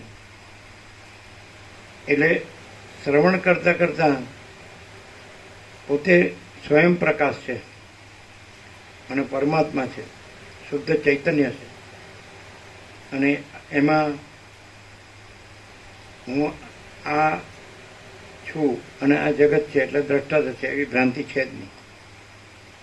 જેમ સ્વપ્નમાંથી જાગૃત થાય એટલે જાગૃત છે ને સ્વપ્નનો ભ્રમ નથી, એમ પોતે સાક્ષી પરમાત્મામાં જાગૃત થાય સરળ શ્રવણથી એટલે પોતે સાક્ષી પરમાત્મા છે. અને પછી આ સ્વપ્ન પુરુષને આ સ્વપ્ન સૃષ્ટિનો ભ્રમ છે જ નહીં. જ્યાં સુધી સ્વપ્નમાં હોય ત્યાં સુધી સ્વપ્નનો ભ્રમ સાચો લાગે. પોતે આ સ્વપ્ન પુરુષ છે, આ જીવ, આ દ્રષ્ટા, અને દ્રશ્ય છે એ પોતાની સ્વપ્ન સૃષ્ટિ છે, એ ભ્રમ ભ્રાંતિ માત્ર છે, કાંઈ નથી. પણ જ્યાં સુધી સ્વપ્નના બ્રહ્મ હોય ત્યાં સુધી સાચું લાગે કે હું આ છું ના જગત. પણ જેવું એને બોધ થાય એટલે જાગૃત થાય એટલે પોતે આનું અધિષ્ઠાન આધારભૂત મૂળ તત્વ સાક્ષી પરમાત્મા છે, કેવળ અનંત ચૈતન્ય પ્રકાશ પરમાત્મા છે પોતે, અને પોતે આ નથી. જાગૃત પોતે છે, સ્વપ્ન પોતે નથી. એવી રીતે અજ્ઞાન હોય ત્યાં સુધી આ અહંકાર અને જગત એ સ્વપ્ન જેવો જે ભ્રમ સાચો લાગે છે, પણ જ્ઞાન થાય એટલે પોતે કેવળ અનંત ચૈતન્ય પ્રકાશ પરમાત્મા છે, અને આ સ્વપ્ન જેવો ભ્રમ કે હું આ છું ના જગત છે એ છે જ નહીં.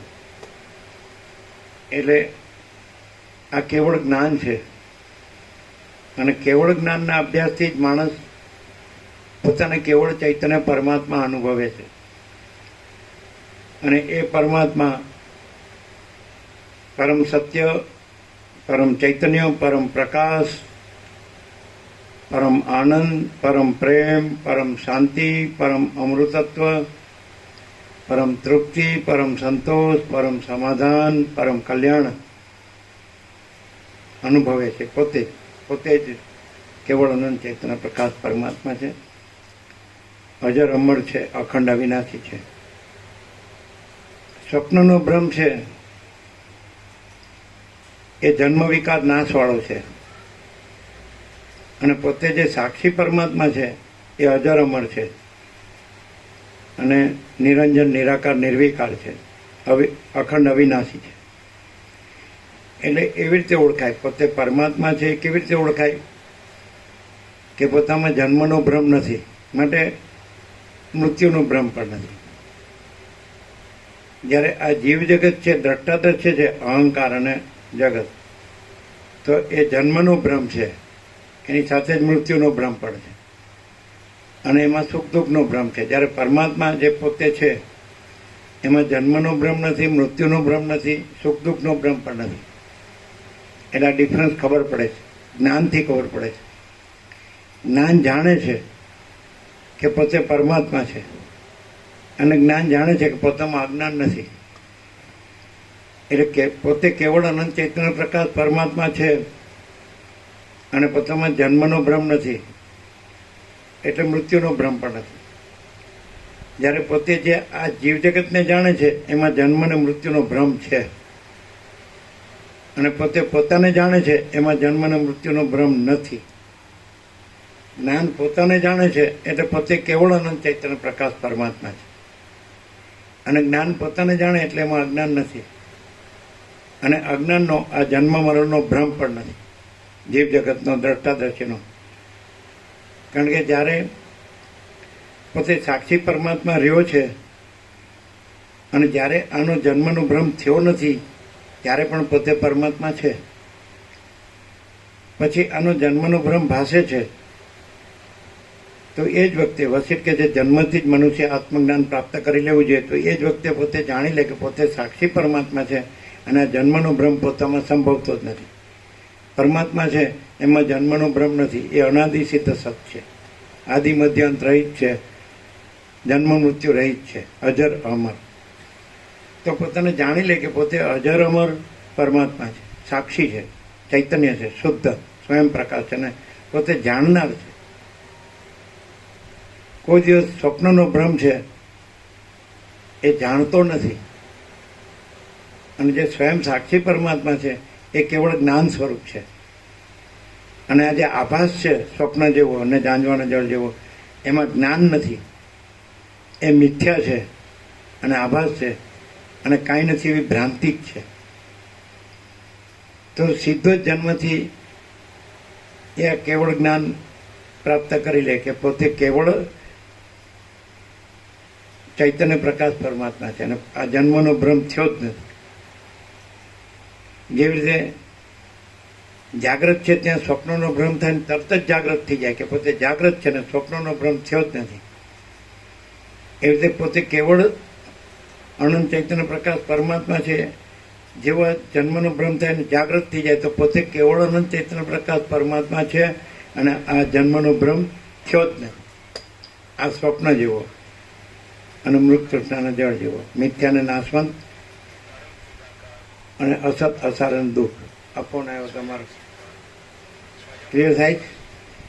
અહીંયા આપણે બેઠા છીએ, 38મો રાઉન્ડ સંપૂર્ણ થવા આવ્યો. 210 સર્ક નિર્વાણ ઉત્તર એટલે હવે આપણી પાસે 6 જ સર્ક છે.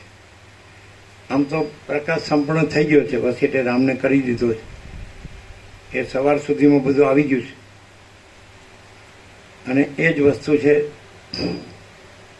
એને પાકી કરે છે કે ભાઈ તમે ગમે એટલો ભ્રમ રાખો તો એ સાચો નથી. હું આ છું ને આ જગત છે. કારણ કે જન્મ પહેલા નથી ને મૃત્યુ પછી આ નથી, અને અત્યારે પણ આ નથી જ.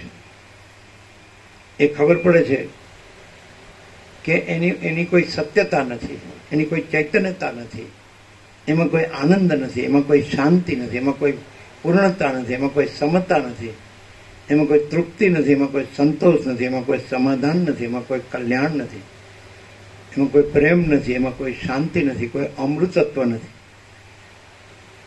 માણસ આ ભ્રમને સાચો માનીને જ દુઃખ અને અશાંતિ ભોગવે છે. અને માણસ પોતાના સાક્ષી પરમાત્મામાં આ જ્ઞાનથી જાગૃત થઈ જાય એટલે પછી પરમ આનંદ અને પરમ શાંતિ જ છે.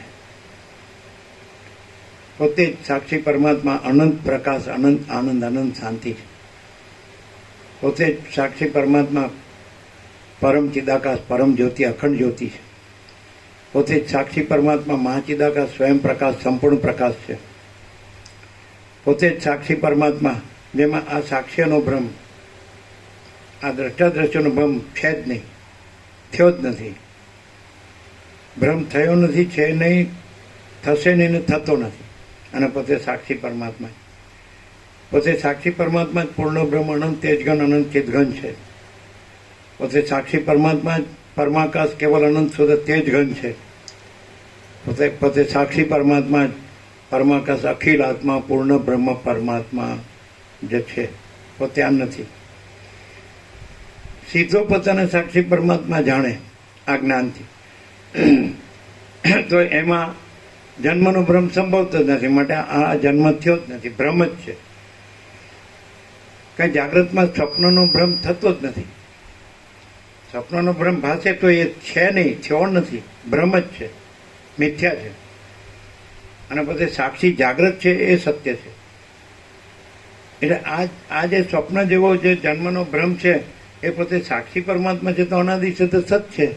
એમાં તો આદિ મધ્ય અંત છે જ નહીં, જન્મ મૃત્યુ છે જ નહીં, અજર અમર છે, અવિનાશી છે, અખંડ અવિનાશી છે. તો આવી રીતે પોતાને પરબ્રહ્મ પરમાત્મા રૂપે અનુભવે છે આ તત્વબોધથી, સરળ શ્રવણથી. આ ભ્રમ સાપેક્ષ. પોતે પરબ્રહ્મ પરમાત્મામાં તો ભ્રમ છે જ નહીં, ભ્રમ થતો જ નથી. પણ ભ્રમ થયો કે હું આ જન્મ્યો છું તો તરત જ પોતાને સાક્ષી પરમાત્મા રૂપે જાણે. કેવી રીતે કે આ જન્મના ભ્રમને કોણ જાણે છે, ક્યાં થયો છે? જેવી રીતે તરંગનો ભ્રમ થયો હોય, ચલનનો ભ્રમ, અનંત મહાસાગરનું જળ હાલે દુલે અને તરંગનો ભ્રમ ભાસે, મોજા, વેવ, લહર, તો ક્યાં થયો છે? ત્યાં શું છે?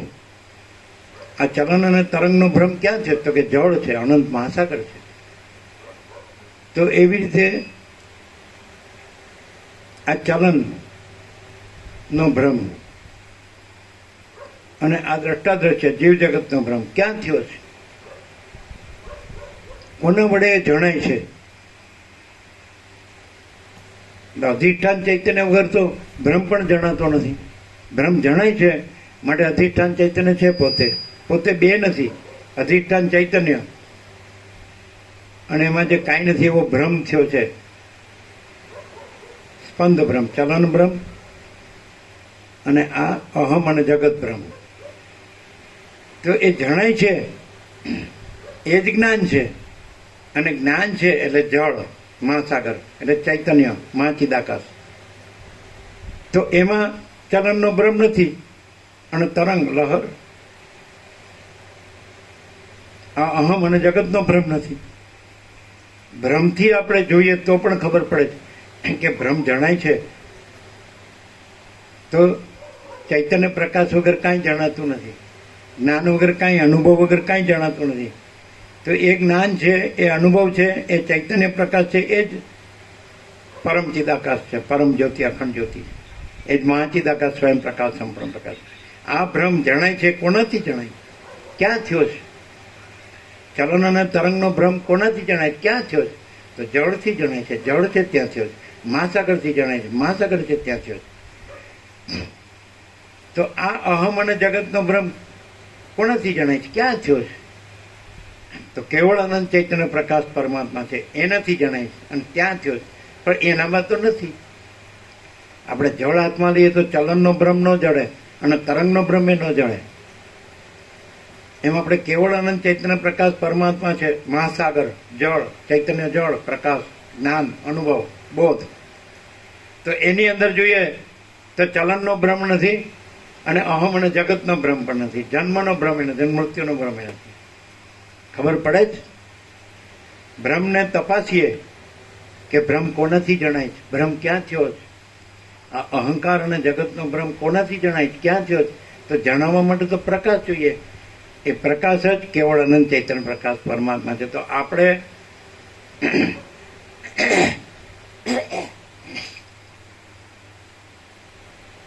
આપણા સત્ય સ્વરૂપે, પરમ સત્ય સ્વરૂપે, પરમ તત્વ સ્વરૂપે, પરમ ચૈતન્ય સ્વરૂપે, પરમ અનુભવ સ્વરૂપે, પરમ જ્ઞાન, પરમ બોધ સ્વરૂપે, પરમ આનંદ સ્વરૂપે, પરમ શાંતિ સ્વરૂપે આપણે કેવળ અનંત ચૈતન્ય પ્રકાશ પરમાત્મા છીએ. અને એમાં આવો ચલનનો ભ્રમ અને અહંકાર અને જગતનો ભ્રમ અને એના જન્મનો ભ્રમ, કે ઉત્પત્તિ સ્થિતિ લઈનો ભ્રમ, કે નામરૂપનો ભ્રમ, એ થયો જ નથી. ચલન અને તરંગનો ભ્રમ કોનાથી જણાય ને ક્યાં જણાય? જળથી જણાય, મહાસાગરથી જણાય. જ્યાં જળ છે, મહાસાગર, ત્યાં જણાય. પછી જળ અને મહાસાગરની અંદર જોઈએ, હાથમાં લઈએ, તે તો નિરાકાર છે, અનંત નિરાકાર, અનંત એકરસ નિરાકાર મહાસાગર છે, અનંત એકરસ નિરાકાર મહાચિદાકાશ. તેમાં તો છે જ નહીં.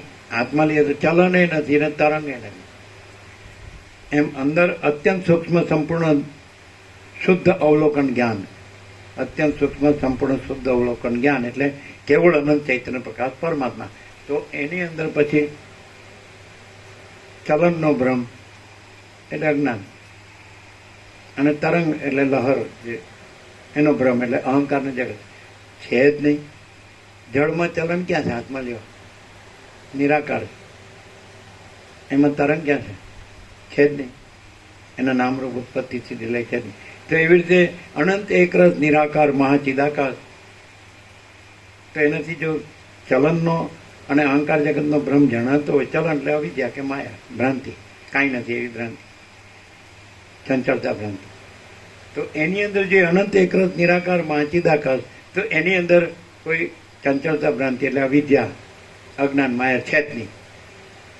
અને એનું કાર્ય અહંકાર અને જગત ભ્રાંતિ છે જ નહીં. એટલે અમે પોતે જ મહાચિદાકાશ, સ્વયં પ્રકાશ, સંપૂર્ણ પ્રકાશ છીએ. અમે પોતે જ મહાચિદાકાશ જ્યોતિ, અનંત અખંડ અભેદ છીએ. અમે પોતે જ મહાચિદાકાશ જ્યોતિ,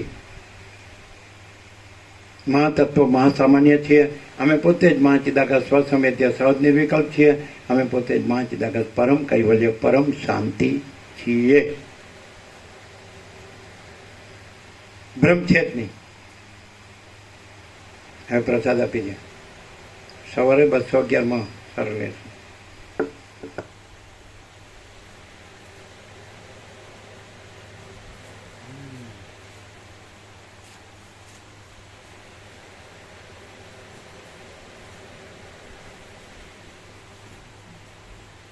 વાપરું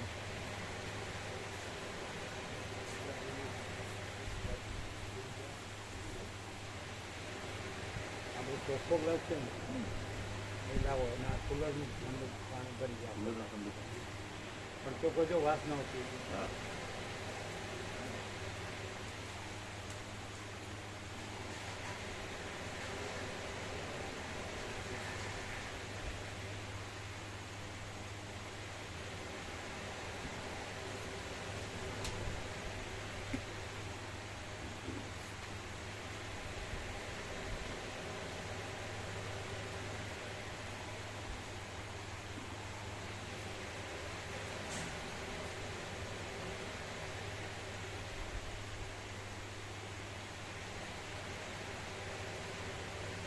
પેલા સેલિબ્રિટી ને બચ્ચા જે આવે એને દુનિયાનું પસંદ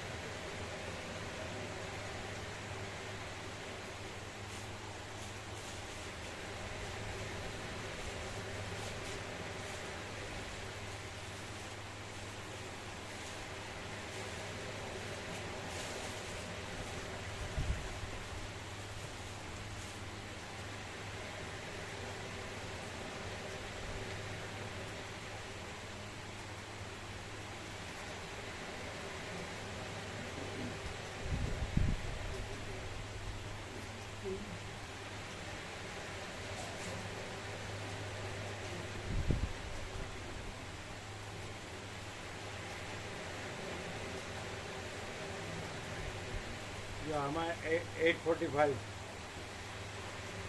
અને 4 12 ને 5 17 પરમ પૂજા का परम બધાને અચ્છા એને જશે ને આપો એટલે જે હમણાં જેણે લીધા હોય એ તો તમને ખબર જ છે ને આ તો આવ્યા એને આપો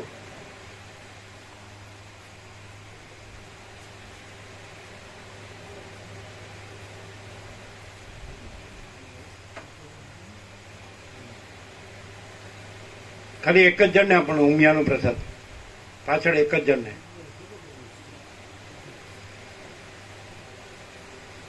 પ્રસાદ રૂપે બધાને આપ્યો એ પ્રમાણે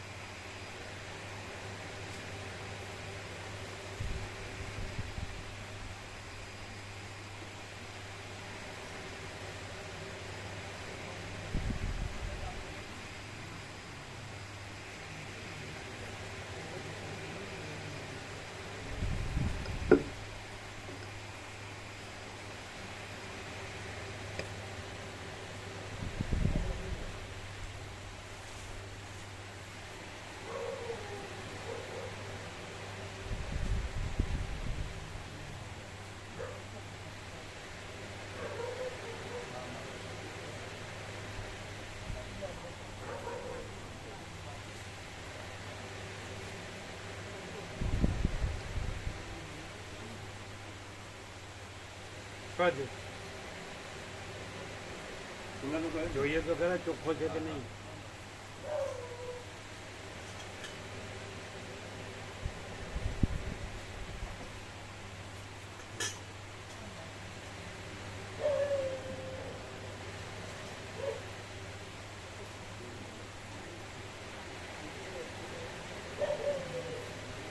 એ વાપરું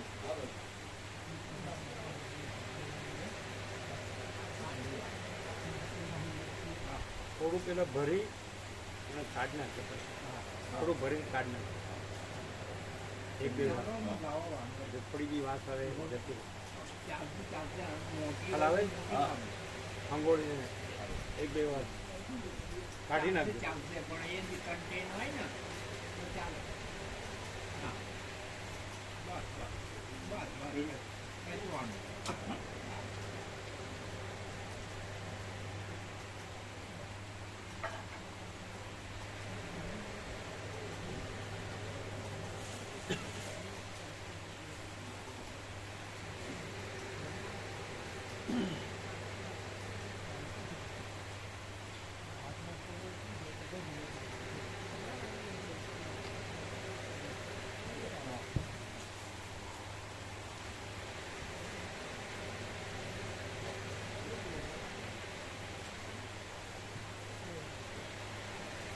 હાલ તો થઈ જશે બધું છે ને બધું સાધુ પેલા ઉપરથી બંધ કરવાનું છે ને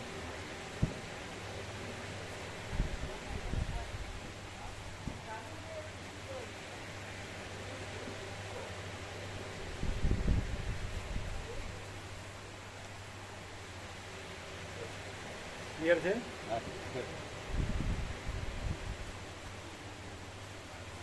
તત્વબોધના પ્રકાશથી અમે નિર્ણય લઈ શક્યા. ત્યાં ગયા તારે યુદ્ધ શરૂ નહોતું થયું, અને ત્યાં ગયા પછી યુદ્ધ શરૂ થયું. પછી પરમ ચિદાકાશ પરમ જ્યોતિ અખંડ જ્યોતિ પ્રાર્થના કરી કે અમને કંઈક માર્ગદર્શન આગળ શું કરવું. તો એવી અંદર પ્રેરણા થઈ કે ભાઈ આગળના 2 રૂટ રદ કરી દેવા. આગળના 2 રૂટ રદ કરી દેવા, ડેલહાઉસી અને કાંગરા, અને પરત જવું એવું અંદર. ડેલહાઉસી અને કાંગરા મનાલીથી 300 કિલોમીટર. હા કારણ કે ત્યાં બ્લેકઆઉટ હતું, ત્યાં પણ શક્યતા હતી. તો એવી પ્રેરણા અંદરથી થઈ કે ભાઈ હવે આપણે રિટર્ન જવું. એ રીતે પછી નિર્ણય કરીને અને પછી રિટર્ન આવી ગયો. તો તમે 13મી તો આવો ને તો 13મી જ આવ્યા તો પછી પણ હવે તકલીફ એવી હતી કે નાઇટ રાજસ્થાન રોકાવા પડતું, પંજાબ. તો એ 2 જગ્યાએ 500 કિલોમીટરે નાઇટ કરવી જ પડે. તો ત્યાં બોમ્બારો ચાલુ હતો, એટલે અમે પાછા સિમલા 2 દિવસ રોકાઈ ગયા. અને પ્લેનની ટિકિટ 13 તારીખની જ હતી, સવારની 12 વાગે. એટલે પછી ત્યાં વશિષ્ઠજીનું જે મંદિર હતું એની બાજુમાં જ પછી ત્યાં રોકાઈ ગયા. ખંગોળી હા, ખંગોળ 2 વખત.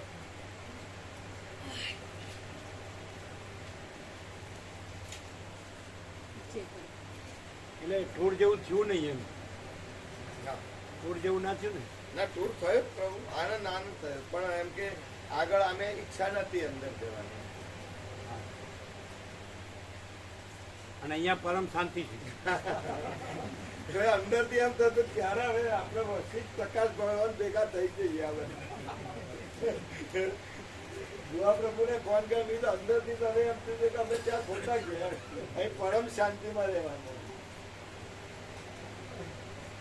અને અહીં આવ્યા પછી એમ થયું કે હા છે.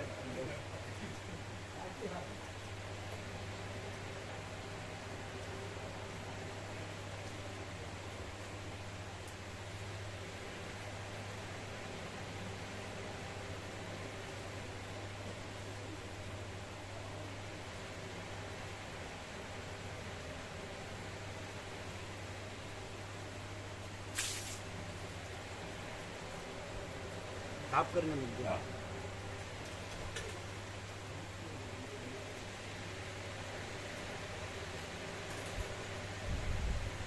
એટલે આમ અમુક તો પછી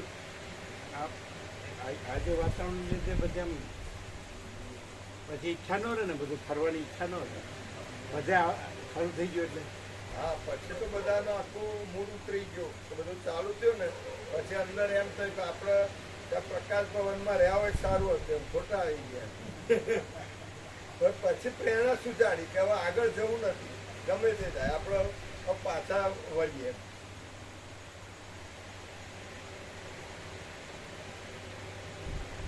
હવે અહીં કેવું છે કાંઈ પરમ શાંતિ.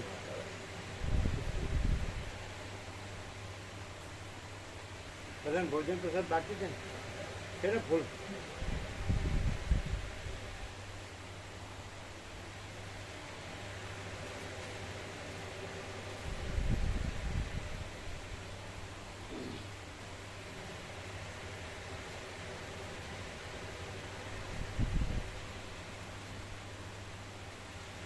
બધાને પ્રસાદ છે ને ફૂલ લેવડાવજો.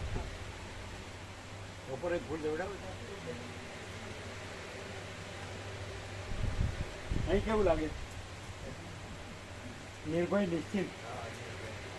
એ ત્યાંની જે છે એ કોઈ કલ્પના અહીંયા નથી, કોઈ ભ્રાંતિ અહીંયા નથી, એવું નહીં. અનંત પ્રકાશ, અનંત આનંદ, અનંત શાંતિ છે ને, પ્રત્યેક સાક્ષાત.